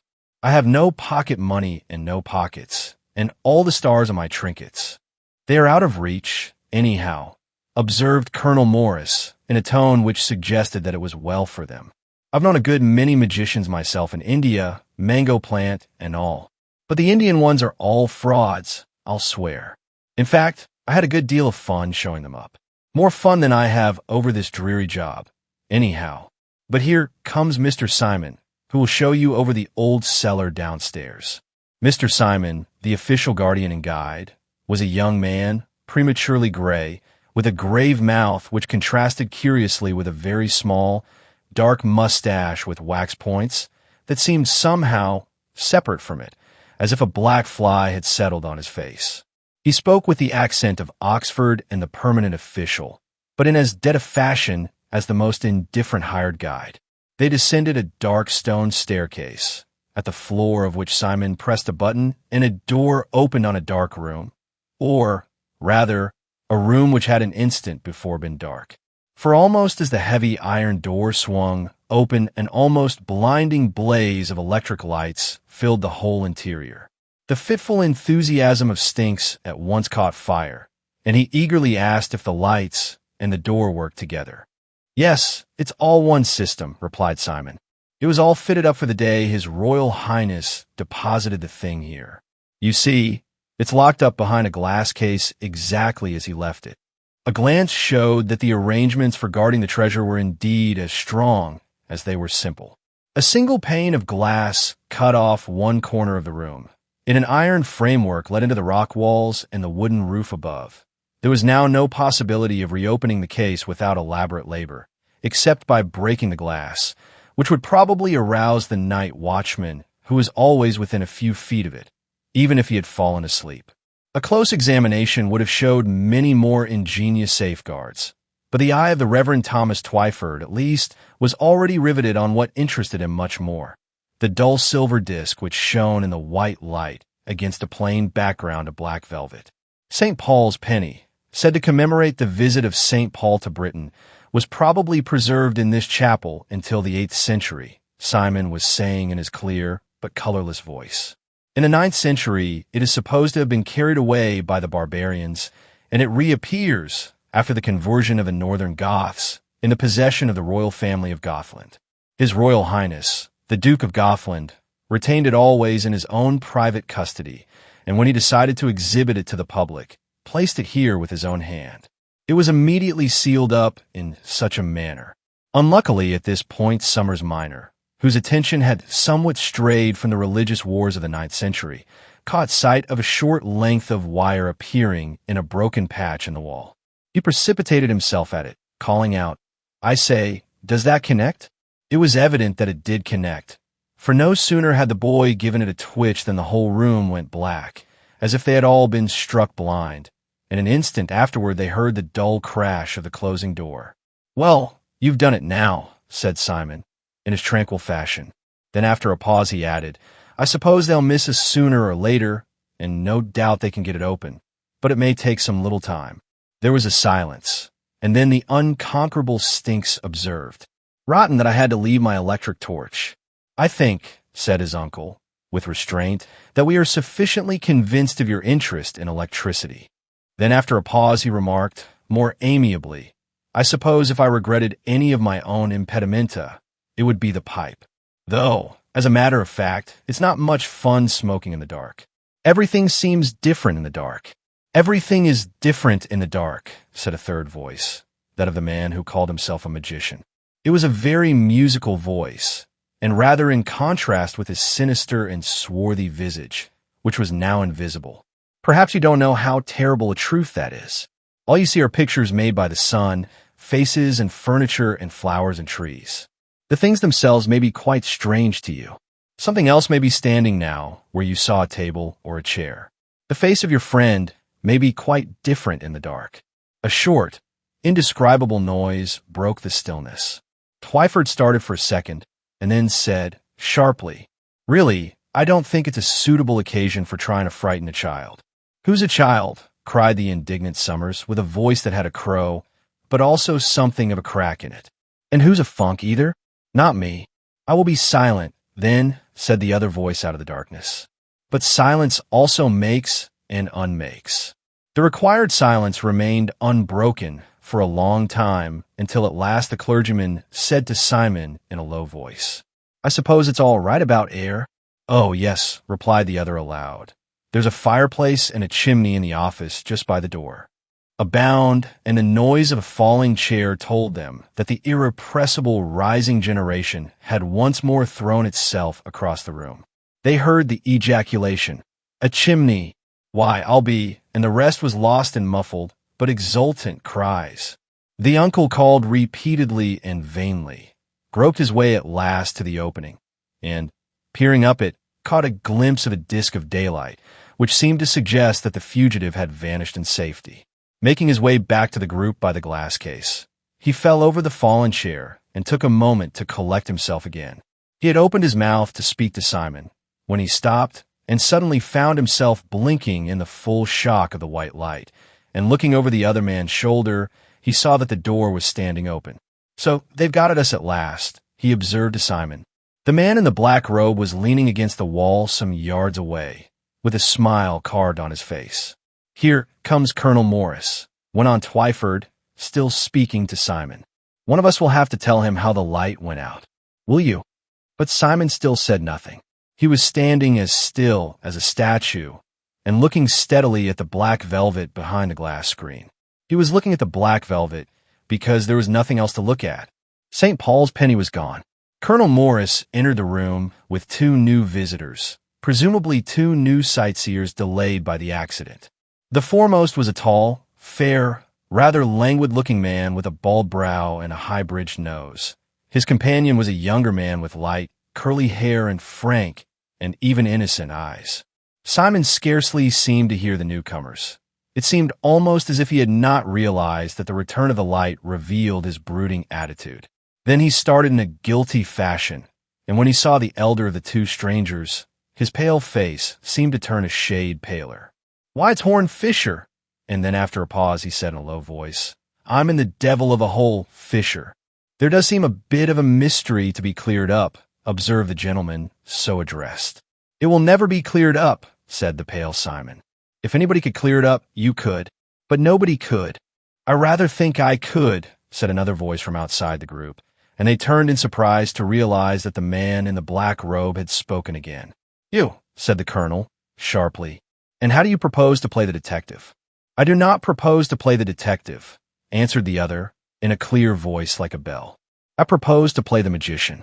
One of the magicians you show up in India, Colonel." No one spoke for a moment, and then Horne Fisher surprised everybody by saying, "Well, let's go upstairs, and this gentleman can have a try." He stopped Simon, who had an automatic finger on the button, saying, "No, leave all the lights on. It's a sort of safeguard." "The thing can't be taken away now," said Simon, bitterly. "It can be put back," replied Fisher. Twyford had already run upstairs for news of his vanishing nephew, and he received news of him in a way that at once puzzled and reassured him. On the floor above lay one of those large paper darts which boys throw at each other when the schoolmaster is out of the room. It had evidently been thrown in at the window, and on being unfolded displayed a scrawl of bad handwriting which ran, "Dear Uncle, I am all right. Meet you at the hotel later on," and then the signature. Insensibly comforted by this, the clergyman found his thoughts reverting voluntarily to his favorite relic, which came a good second in his sympathies to his favorite nephew, and before he knew where he was, he found himself encircled by the group, discussing its loss, and more or less carried away on the current of their excitement. But an undercurrent of query continued to run in his mind as to what had really happened to the boy, and what was the boy's exact definition of being all right. Meanwhile, Horne Fisher had considerably puzzled everybody with his new tone and attitude. He had talked to the colonel about the military and mechanical arrangements, and displayed a remarkable knowledge both of the details of discipline and the technicalities of electricity. He had talked to the clergyman, and shown an equally surprising knowledge of the religious and historical interests involved in the relic. He had talked to the man who called himself a magician, and not only surprised, but scandalized the company by an equally sympathetic familiarity with the most fantastic forms of Oriental occultism and psychic experiment. And in this last and least respectable line of inquiry, he was evidently prepared to go farthest.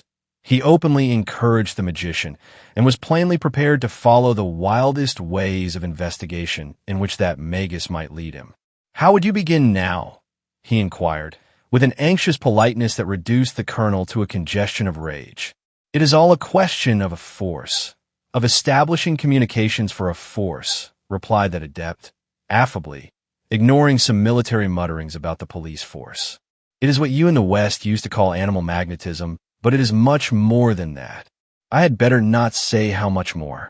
As to setting about it, the usual method is to throw some susceptible person into a trance, which serves as a sort of bridge or cord of communication by which the force beyond can give him, as it were, an electric shock and awaken his higher senses. It opens the sleeping eye of the mind. I'm susceptible," said Fisher, either with simplicity or with a baffling irony. "Why not open my mind's eye for me? My friend Harold March here will tell you I sometimes see things, even in the dark." "Nobody sees anything except in the dark," said the magician. Heavy clouds of sunset were closing round the wooden hut, enormous clouds, of which only the corners could be seen in the little window, like purple horns and tails, almost as if some huge monsters were prowling round the place. But the purple was already deepening to dark gray. It would soon be night. "Do not light the lamp," said the magus with quiet authority, arresting a movement in that direction. "I told you before that things happen only in the dark." How such a topsy-turvy scene ever came to be tolerated in the colonel's office, of all places, was afterward a puzzle in the memory of many, including the colonel. They recalled it like a sort of nightmare, like something they could not control. Perhaps there was really a magnetism about the mesmerist. Perhaps there was even more magnetism about the man mesmerized. Anyhow, The man was being mesmerized, for Horne Fisher had collapsed into a chair with his long limbs loose and sprawling and his eyes staring at vacancy. And the other man was mesmerizing him, making sweeping movements with his darkly draped arms as if with black wings.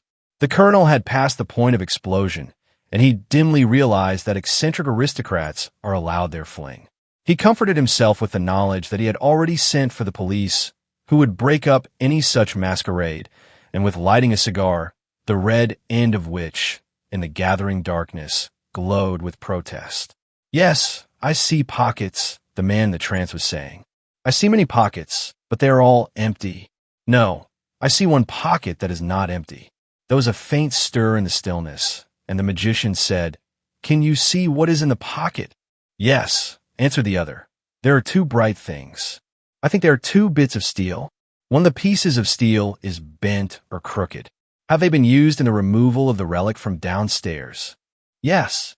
There was another pause, and the inquirer added, "Do you see anything of the relic itself?"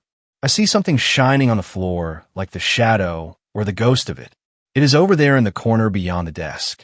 There was a movement of men turning and then a sudden stillness, as if they're stiffening, for over in the corner on the wooden floor there was really a round spot of pale light. It was the only spot of light in the room. The cigar had gone out. "It points the way," came the voice of the oracle. "The spirits are pointing the way to penitence and urging the thief to restitution. I can see nothing more." His voice trailed off into a silence that lasted solidly for many minutes, like the long silence below when the theft had been committed. Then it was broken by the ring of metal on the floor and the sound of something spinning and falling like a tossed halfpenny.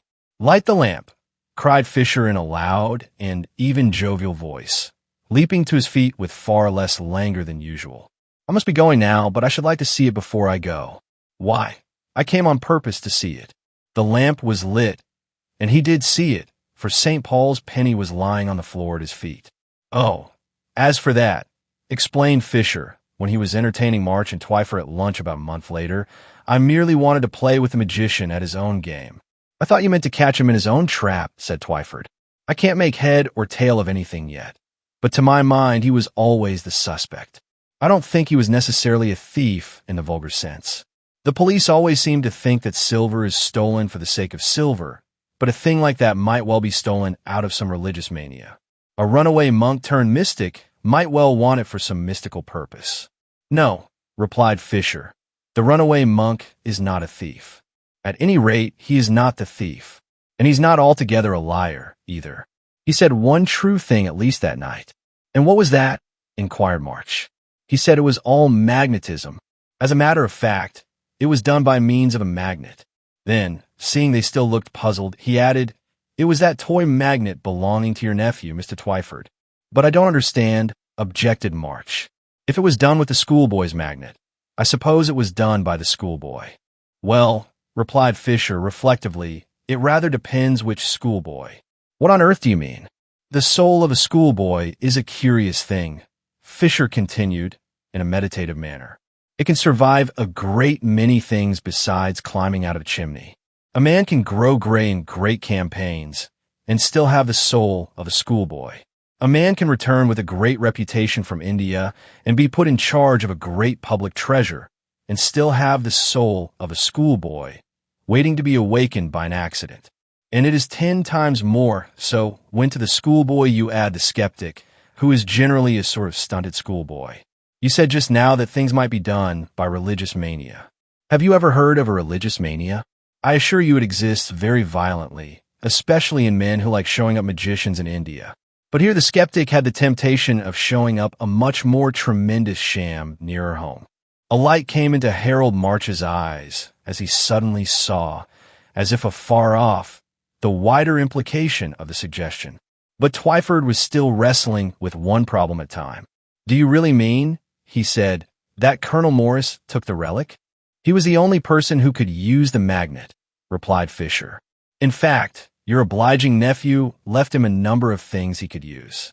He had a ball of string and an instrument for making a hole in the wooden floor. I made a little play with that hole in the floor in my trance, by the way, with the lights left on below, It shone like a new shilling. Twyford suddenly bounded on his chair. "But in that case," he cried, in a new and altered voice, "why then, of course, you said a piece of steel?" "I said there were two pieces of steel," said Fisher. "The bent piece of steel was the boy's magnet. The other was the relic in the glass case." "But that is silver," answered the archaeologist, in a voice now almost unrecognizable. "Oh," replied Fisher, soothingly, "I dare say it was painted with silver a little." There was a heavy silence, and at last Harold March said, "But where is the real relic?" "Where it has been for 5 years," replied Horne Fisher, "in the possession of a mad millionaire named Van Dam in Nebraska.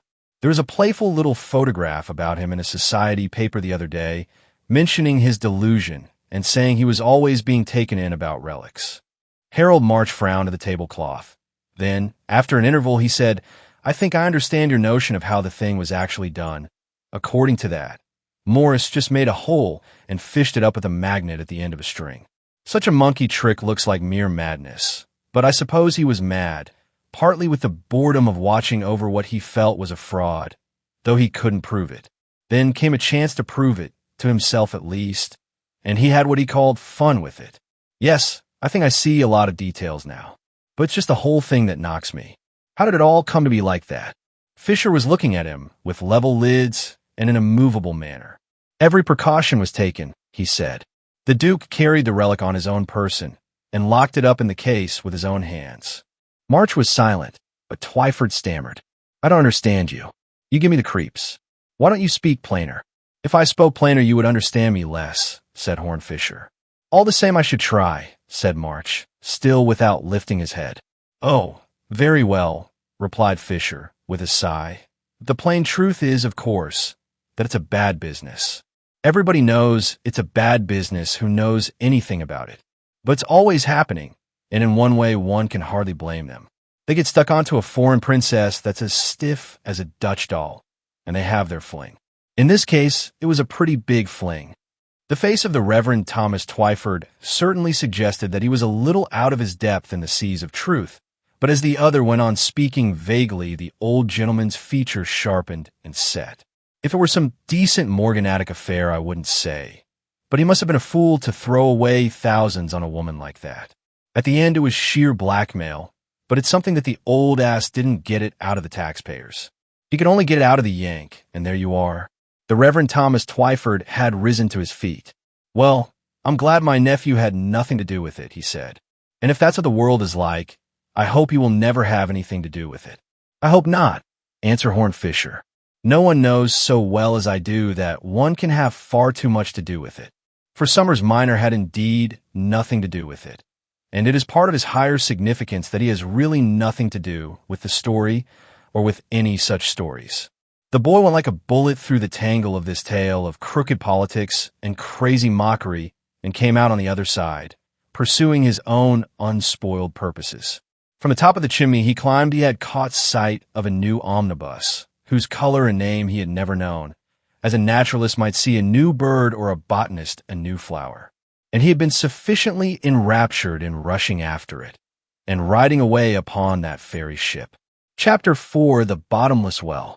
In an oasis, or green island, in the red and yellow seas of sand that stretch beyond Europe toward the sunrise, there could be found a rather fantastic contrast, which is none the less typical of such a place, since international treaties have made it an outpost of the British occupation. The site is famous among archaeologists for something that is hardly a monument, but merely a hole in the ground. But it is a round shaft, like that of a well, and probably a part of some great irrigation works of remote and disputed date, perhaps more ancient than anything in that ancient land. There's a green fringe of palm and prickly pear round the black mouth of the well, but nothing of the upper masonry remains except two bulky and battered stones standing like the pillars of a gateway of nowhere, in which some of the more transcendental archaeologists, in certain moods at moonrise or sunset, think they can trace the faint lines of figures or features of more than Babylonian monstrosity, while the more rationalistic archaeologists, in the more rational hours of daylight, see nothing but two shapeless rocks. It may have been noticed, however, that all Englishmen are not archaeologists. Many of those assembled in such a place for official and military purposes have hobbies other than archaeology. And it is a solemn fact that the English in this eastern exile have contrived to make a small golf links out of the green scrub and sand, with a comfortable clubhouse at one end of it and this primeval monument at the other. They did not actually use this archaic abyss as a bunker, because it was by tradition unfathomable, and even for practical purposes unfathomed. Any sporting projectile sent into it might be counted most literally as a lost ball, but they often sauntered round it in their interludes of talking and smoking cigarettes.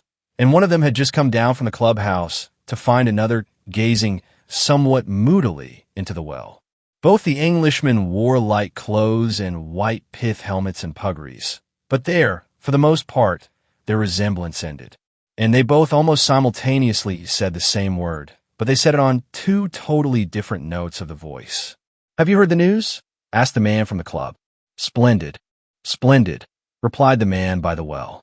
But the first man pronounced the word as a young man might say it about a woman, and the second as an old man might say it about the weather, not without sincerity, but certainly without fervor.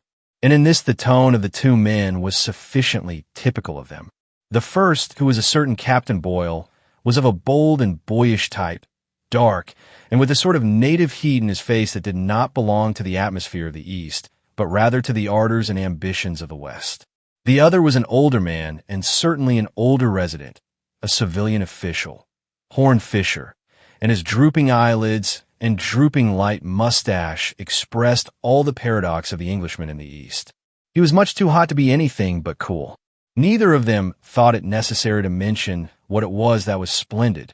That would indeed have been superfluous conversation about something that everybody knew.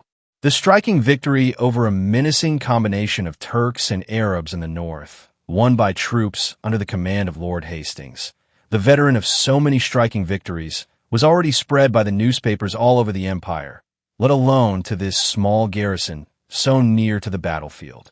Now, no other nation in the world could have done a thing like that, cried Captain Boyle emphatically. Horne Fisher was still looking silently into the well. A moment later he answered, "We certainly have the art of unmaking mistakes. That's where the poor old Prussians went wrong. They could only make mistakes and stick to them. There is really a certain talent in unmaking a mistake." "What do you mean?" asked Boyle. "What mistakes?" "Well, everybody knows it looked like biting off more than he could chew," replied Horne Fisher. It was a peculiarity of Mr. Fisher that he always said that everybody knew things which about 1 person in 2 million was ever allowed to hear of. And it was certainly jolly lucky that Travers turned up so well in the nick of time. Odd how often the right thing's been done for us by the second in command, even when a great man was first in command. Like Colborne at Waterloo. "It ought to add a whole province to the empire," observed the other. "Well, I suppose the Zimmerns would have insisted on it as far as the canal," observed Fisher, thoughtfully, though everybody knows adding provinces doesn't always pay much nowadays. Captain Boyle frowned in a slightly puzzled fashion. Being cloudily conscious of never having heard of the Zimmerns in his life, he could only remark, stolidly, "Well, one can't be a Little Englander." Horne Fisher smiled, and he had a pleasant smile. "Every man out here is a Little Englander," he said. "He wishes he were back in Little England." "I don't know what you're talking about." "I'm afraid," said the younger man, rather suspiciously. "One would think you didn't really admire Hastings, or anything." "I admire him no end," replied Fisher. "He's by far the best man for this post. He understands the Moslems and can do anything with them. That's why I'm all against pushing Travers against him, merely because of this last affair." "I really don't understand what you're driving at," said the other, frankly. "Perhaps it isn't worth understanding," answered Fisher lightly. "And, anyhow, we needn't talk politics. Do you know the Arab legend about that well?" "I'm afraid I don't know much about Arab legends," said Boyle, rather stiffly. "That's rather a mistake," replied Fisher, "especially from your point of view. Lord Hastings himself is an Arab legend. That is perhaps the very greatest thing he really is. If his reputation, when it would weaken us all over Asia and Africa. Well, the story about that hole in the ground that goes down nobody knows where has always fascinated me. Rather, it's Mohammedan in form now, but I shouldn't wonder if the tale is a long way older than Muhammad. It's all about somebody they call the Sultan Aladdin, not our friend of the lamp, of course, but rather like him in having to do with genii or giants or something of that sort. They say he commanded the giants to build him a sort of pagoda, rising higher and higher above all the stars. The utmost for the highest, as the people said when they built the Tower of Babel. But the builders of the Tower of Babel were quite modest and domestic people, like mice compared with old Aladdin. They only wanted a tower that would reach heaven, a mere trifle. He wanted a tower that would pass heaven and rise above it, and go on rising forever and ever. And Allah cast him down to earth with a thunderbolt, which sank into the earth, boring a hole deeper and deeper, till it made a well that was without a bottom, as the tower was to have been without a top. And down that inverted tower of darkness the soul of the proud sultan is falling forever and ever.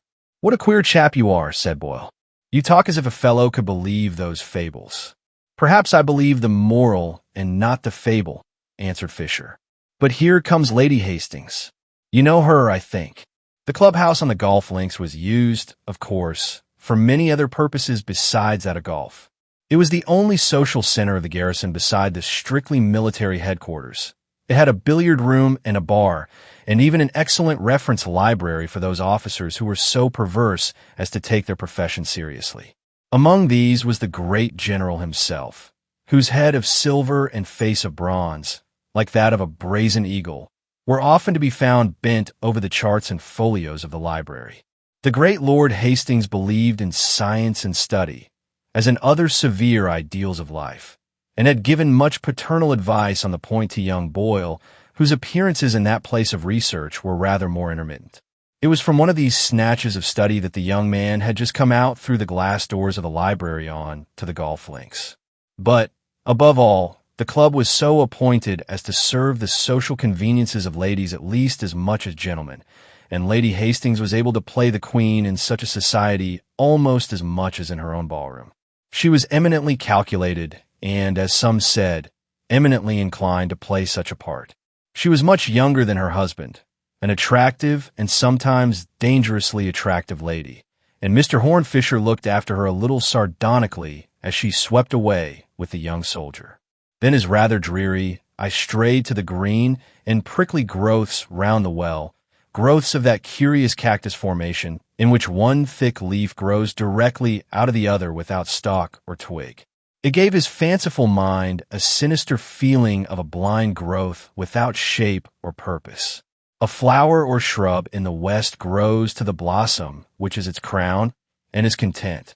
But this was as if hands could grow out of hands, or legs grow out of legs in a nightmare. "Always adding a province to the empire," he said with a smile, and then added, more sadly, "But I doubt if I was right, after all." A strong but genial voice broke in on his meditations, and he looked up and smiled, seeing the face of an old friend. The voice was, indeed, rather more genial than the face, which was at the first glance decidedly grim. It was a typically legal face, with angular jaws and heavy, grizzled eyebrows, and it belonged to an eminently legal character, though he was now attached in a semi-military capacity to the police of that wild district. Cuthbert Grain was perhaps more of a criminologist than either a lawyer or a policeman, but in his more barbarous surroundings he had proved successful in turning himself into a practical combination of all three. The discovery of a whole series of strange Oriental crimes stood to his credit, but as few people were acquainted with or attracted to such a hobby or branch of knowledge, his intellectual life was somewhat solitary. Among the few exceptions was Horne Fisher, who had a curious capacity for talking to almost anybody about almost anything. "Studying botany, or is it archaeology?" inquired Grain. "I shall never come to the end of your interests, Fisher. I should say that what you don't know isn't worth knowing." "You are wrong," replied Fisher, with a very unusual abruptness and even bitterness. "It's what I do know that isn't worth knowing.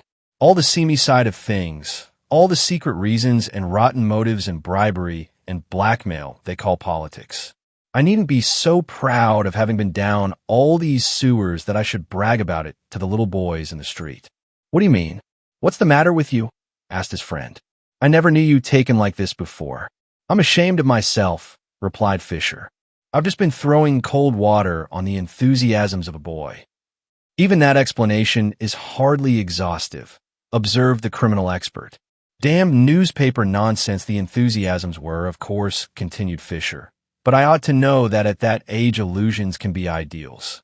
And they're better than the reality, anyhow. But there's one very ugly responsibility about jolting a young man out of the rut of the most rotten ideal." "And what may that be?" inquired his friend. "It's very apt to set him off with the same energy in a much worse direction," answered Fisher. "A pretty endless sort of direction, a bottomless pit as deep as the bottomless well." Fisher did not see his friend until a fortnight later, when he found himself in the garden at the back of the clubhouse on the opposite side from the links, a garden heavily colored and scented with sweet semi-tropical plants in the glow of a desert sunset. 2 other men were with him, the third being the now celebrated second in command, familiar to everybody as Tom Travers, a lean, dark man who looked older than his years, with a furrow in his brow and something morose about the very shape of his black mustache. They had just been served with black coffee by the Arab now officiating as the temporary servant of the club, though he was a figure already familiar and even famous as the old servant of the general. He went by the name of Said, and was notable among other Semites for that unnatural length of his yellow face and height of his narrow forehead, which is sometimes seen among them, and gave an irrational impression of something sinister, in spite of his agreeable smile. "I never feel as if I could quite trust that fellow," said Grain, when the man had gone away. "It's very unjust. I take it, for he was certainly devoted to Hastings, and save his life, they say. But Arabs are often like that, loyal to one man. I can't help feeling he might cut anybody else's throat, and even do it treacherously." "Well," said Travers, with a rather sour smile, "so long as he leaves Hastings alone, the world won't mind much." There was a rather embarrassing silence, full of memories of the great battle, and then Horne Fisher said, quietly, "The newspapers aren't the world, Tom. Don't you worry about them. Everybody in your world knows the truth well enough." "I think we'd better not talk about the general just now," remarked Grain, "for he's just coming out of the club." "He's not coming here," said Fisher. "He's only seeing his wife to the car." As he spoke, indeed, the lady came out on the steps of the club, followed by her husband, who then went swiftly in front of her to open the garden gate. As he did so, she turned back and spoke for a moment to a solitary man, still sitting in a cane chair in the shadow of the doorway, the only man left in the deserted club save for the 3 that lingered in the garden. Fisher peered for a moment into the shadow, and saw that it was Captain Boyle. The next moment, rather to their surprise, the general reappeared and, remounting the steps, spoke a word or two to Boyle in his turn. Then he signaled to Said, who hurried up with 2 cups of coffee, and the 2 men re-entered the club, each carrying his cup in his hand. The next moment, a gleam of white light in the growing darkness showed that the electric lamps had been turned on in the library beyond.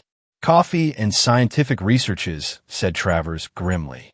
"All the luxuries of learning and theoretical research. Well, I must be going, for I have my work to do as well." And he got up rather stiffly, saluted his companions, and strode away into the dusk. "I only hope Boyle is sticking to scientific researches," said Horne Fisher. "I'm not very comfortable about him myself. But let's talk about something else." They talked about something else longer than they probably imagined, until the tropical night had come and a splendid moon painted the whole scene with silver. But before it was bright enough to see by Fisher had already noted that the lights in the library had been abruptly extinguished. He waited for the 2 men to come out by the garden entrance, but nobody came. "They must have gone for a stroll on the links," he said. "Very possibly," replied Grain. "It's going to be a beautiful night." A moment or 2 after he had spoken, they heard a voice hailing them out of the shadow of the clubhouse, and were astonished to perceive Travers hurrying toward them, calling out as he came. "I shall want your help, you fellows," he cried. "There's something pretty bad out on the links." They found themselves plunging through the club, smoking room, and the library beyond, in complete darkness, mental as well as material. But Horne Fisher, in spite of his affectation of indifference, was a person of a curious and almost transcendental sensibility to atmospheres, and he already felt the presence of something more than an accident. He collided with a piece of furniture in the library and almost shuddered with the shock, for the thing moved as he could never have fancied a piece of furniture moving. It seemed to move like a living thing, yielding and yet striking back. The next moment Grain had turned on the lights, and he saw he had only stumbled against one of the revolving bookstands that had swung round and struck him. But his involuntary recoil had revealed to him his own subconscious sense of something mysterious and monstrous. There were several of these revolving bookcases standing here and there about the library. On one of them stood the 2 cups of coffee, and on another a large open book. It was Budge's book on Egyptian hieroglyphics, with colored plates of strange birds and gods, and even as he rushed past, he was conscious of something odd about the fact that this, and not any work of military science, should be open in that place at that moment. He was even conscious of the gap in the well-lined bookshelf from which it had been taken, and it seemed almost to gape at him in an ugly fashion, like a gap in the teeth of some sinister face. A run brought them in a few minutes to the other side of the ground in front of the bottomless well, and a few yards from it, in a moonlight almost as broad as daylight, they saw what they had come to see. The great Lord Hastings lay prone on his face, in a posture in which there was a touch of something strange and stiff, with one elbow erect above his body, the arm being doubled, and his big, bony hand clutching the rank and ragged grass. A few feet away was Boyle, almost as motionless but supported on his hands and knees and staring at the body. It might have been no more than shock and accident, but there was something ungainly and unnatural about the quadrupedal posture and the gaping face. It was as if his reason had fled from him. Behind, there was nothing but the clear, blue southern sky and the beginning of the desert, except for the 2 great broken stones in front of the well. And it was in such a light and atmosphere that men could fancy they traced in them enormous and evil faces, looking down. Horne Fisher stooped and touched the strong hand that was still clutching the grass, and it was as cold as a stone. He knelt by the body and was busy for a moment applying other tests. Then he rose again and said, with a sort of confident despair, "Lord Hastings is dead." There was a stony silence, and then Travers remarked, gruffly, "This is your department, Grain. I will leave you to question Captain Boyle. I can make no sense of what he says." Boyle had pulled himself together and risen to his feet, but his face still wore an awful expression, making it like a new mask or the face of another man. "I was looking at the well," he said, "and when I turned he had fallen down." Grain's face was very dark. "As you say, this is my affair," he said. "I must first ask you to help me carry him to the library and let me examine things thoroughly." When they had deposited the body in the library, Grain turned to Fisher and said, in a voice that had recovered its fullness and confidence, "I'm going to lock myself in and make a thorough examination first. I look to you to keep in touch with the others and make a preliminary examination of Boyle. I will talk to him later, and just telephone to headquarters for a policeman and let him come here at once and stand by till I want him." Without more words, the great criminal investigator went into the lighted library, shutting the door behind him, and Fisher, without replying, turned and began to talk quietly to Travers. "It is curious," he said, "that the thing should happen just in front of that place." "It would certainly be very curious," replied Travers, "if the place played any part in it." "I think," replied Fisher, "that the part it didn't play is more curious still." And with these apparently meaningless words, he turned to the shaken Boyle and, taking his arm, began to walk him up and down in the moonlight, talking in low tones. Dawn had begun to break abrupt and white when Cuthbert Grain turned out the lights in the library and came out onto the links. Fisher was lounging about alone, in his listless fashion, but the police messenger for whom he had sent was standing at attention in the background. "I sent Boyle off with Travers," observed Fisher carelessly. "He'll look after him, and he'd better have some sleep, anyhow." "Did you get anything out of him?" asked Grain. "Did he tell you what he and Hastings were doing?" "Yes," answered Fisher. "He gave me a pretty clear account, after all. He said that after Lady Hastings went off in the car, the general asked him to take coffee with him in the library and look up a point about local antiquities. He himself was beginning to look for Budge's book in one of the revolving bookstands when the general found it in one of the bookshelves on the wall. After looking at some of the plates, they went out, it would seem, rather abruptly, onto the links and walked toward the old well. And while Boyle was looking into it, he heard a thud behind him and turned round to find the general lying as we found him. He himself dropped on his knees to examine the body, and then was paralyzed with a sort of terror and could not come nearer to it or touch it. But I think very little of that. People caught in a real shock of surprise are sometimes found in the queerest postures. Grain wore a grim smile of attention and said, after a short silence, "Well, he hasn't told you many lies. It's really a creditably clear and consistent account of what happened, with everything of importance left out." "Have you discovered anything in there?" asked Fisher. "I have discovered everything," answered Grain. Fisher maintained a somewhat gloomy silence, as the other resumed his explanation in quiet and assured tones. "You were quite right, Fisher, when you said that young fellow was in danger of going down dark ways toward the pit.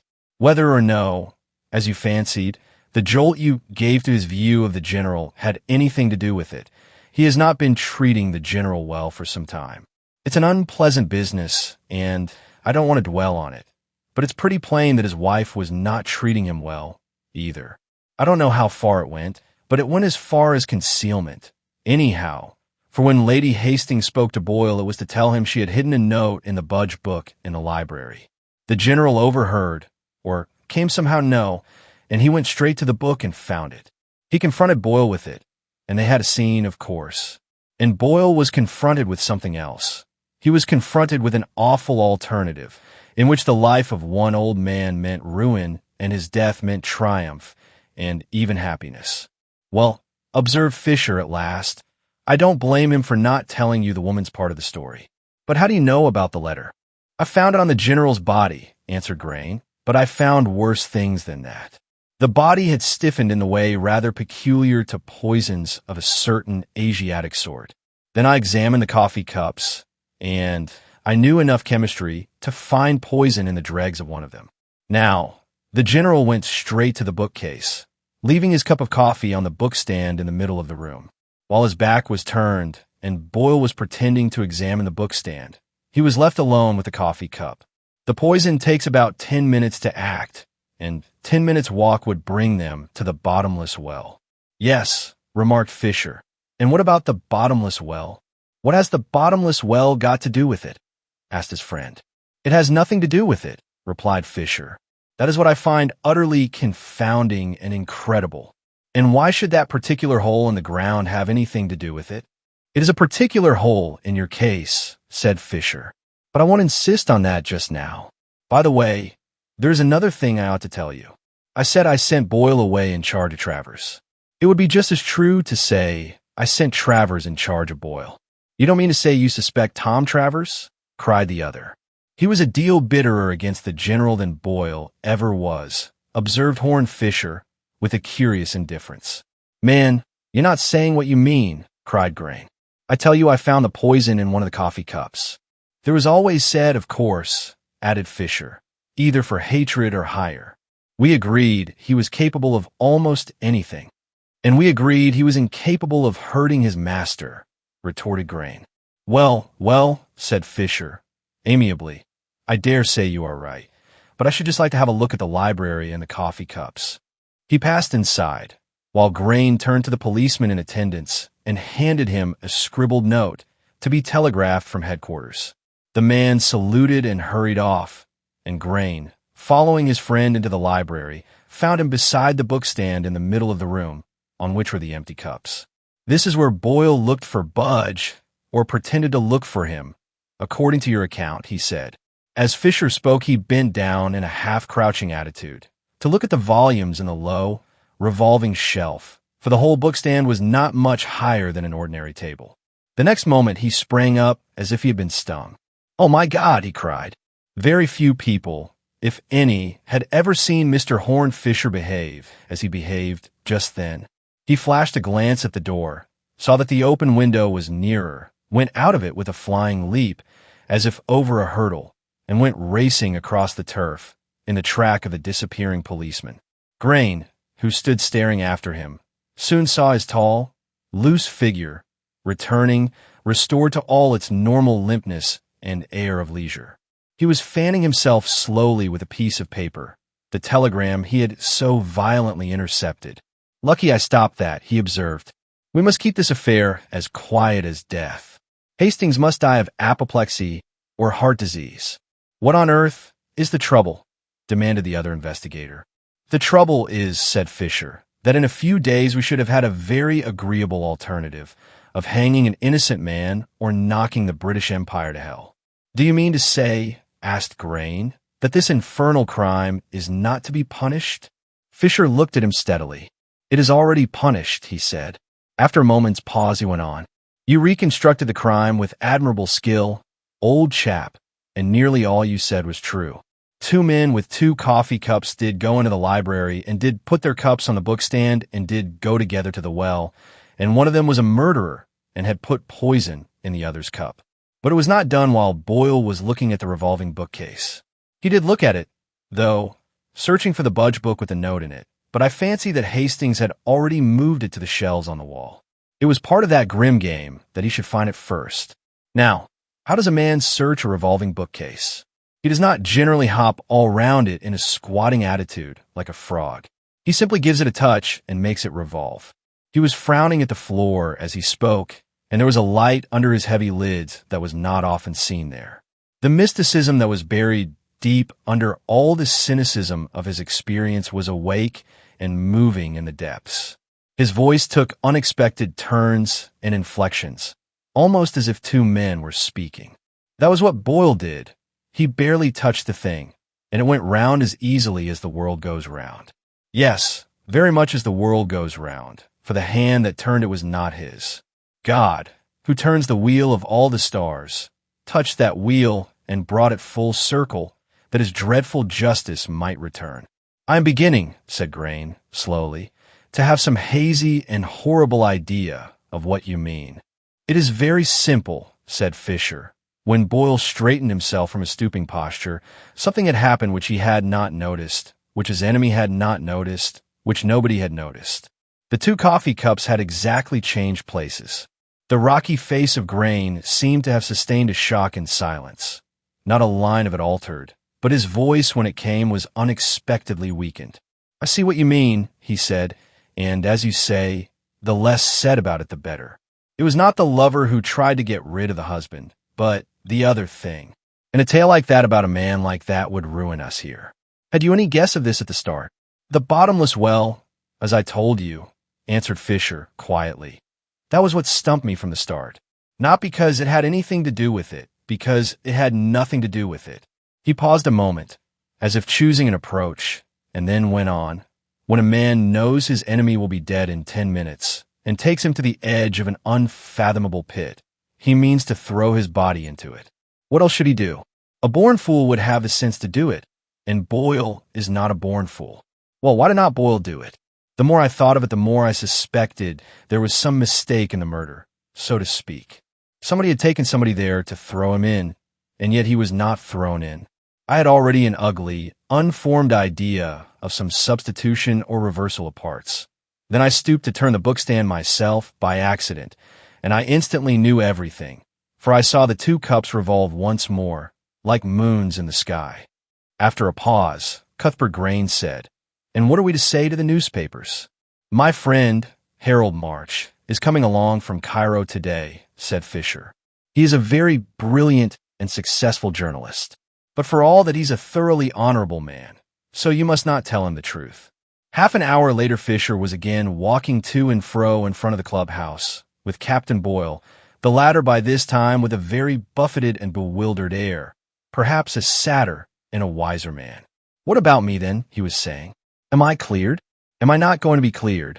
"I believe and hope," answered Fisher, "that you are not going to be suspected, but you are certainly not going to be cleared. There must be no suspicion against him, and therefore no suspicion against you. Any suspicion against him, let alone such a story against him, would knock us endways from Malta to Mandalay. He was a hero as well as a holy terror among the Moslems. Indeed, you might almost call him a Moslem hero in the English service. Of course, he got on with them partly because of his own little dose of Eastern blood. He got it from his mother, the dancer from Damascus. Everybody knows that. Oh, repeated Boyle, mechanically, staring at him with round eyes. Everybody knows that. I dare say there was a touch of it in his jealousy and ferocious vengeance, went on Fisher. But for all that, the crime would ruin us among the Arabs. All the more because it was something like a crime against hospitality. It's been hateful for you, and it's pretty horrid for me. But there are some things that damned well can't be done, and while I'm alive, that's one of them. What do you mean? Asked Boyle, glancing at him curiously. Why should you, of all people, be so passionate about it? Horne Fisher looked at the young man with a baffling expression. I suppose, he said, it's because I'm a little Englander. I can never make out what you mean by that sort of thing, answered Boyle doubtfully. Do you think England is so little as all that, said Fisher, with a warmth in his cold voice, that it can't hold a man across a few thousand miles? You lectured me with a lot of ideal patriotism, my young friend, but it's practical patriotism now for you and me, and with no lies to help it. You talked as if everything always went right with us all over the world, in a triumphant crescendo culminating in Hastings. I tell you, everything has gone wrong with us here, except Hastings. He was the one name we had left to conjure with, and that mustn't go as well, no, by God. It's bad enough that a gang of infernal Jews should plant us here, where there's no earthly English interest to serve, and all hell beating up against us, simply because nosy Zimmern has lent money to half the cabinet. It's bad enough that an old pawnbroker from Baghdad should make us fight his battles. We can't fight with our right hand cut off. Our one score was Hastings and his victory, which was really somebody else's victory. Tom Travers has to suffer, and so have you. Then, after a moment's silence, he pointed toward the bottomless well and said, in a quieter tone, I told you that I didn't believe in the philosophy of the Tower of Aladdin. I don't believe in the empire growing until it reaches the sky. I don't believe in the Union Jack going up and up eternally like the tower. But if you think I'm going to let the Union Jack go down and down eternally, like the bottomless well, down into the blackness of the bottomless pit, down in defeat and derision, amid the jeers of the very Jews who have sucked us dry. No, I won't, and that's flat. Not if the Chancellor were blackmailed by 20 millionaires with their gutter rags. Not if the Prime Minister married 20 Yankee Jewesses. Not if Woodville and Carstairs had shares in 20 swindling mines. If the thing is really tottering, God help it, it mustn't be we who tip it over. Boyle was regarding him with a bewilderment that was almost fear and had even a touch of distaste. Somehow, he said, there seems to be something rather horrid about the things you know. There is, replied Horne Fisher. I'm not at all pleased with my small stock of knowledge and reflection. But as it is partly responsible for your not being hanged, I don't know that you need complain of it. And, as if a little ashamed of his first boast, he turned and strolled away toward the bottomless well. That concludes part 1 of The Man Who Knew Too Much by G.K. Chesterton. We hope you enjoyed the twists and atmosphere of these opening chapters. Part 2 will bring even more intrigue and revelations, so don't miss it. If you like this audiobook, please like, share, and subscribe. And drop a comment below. Tell us your favorite moments so far.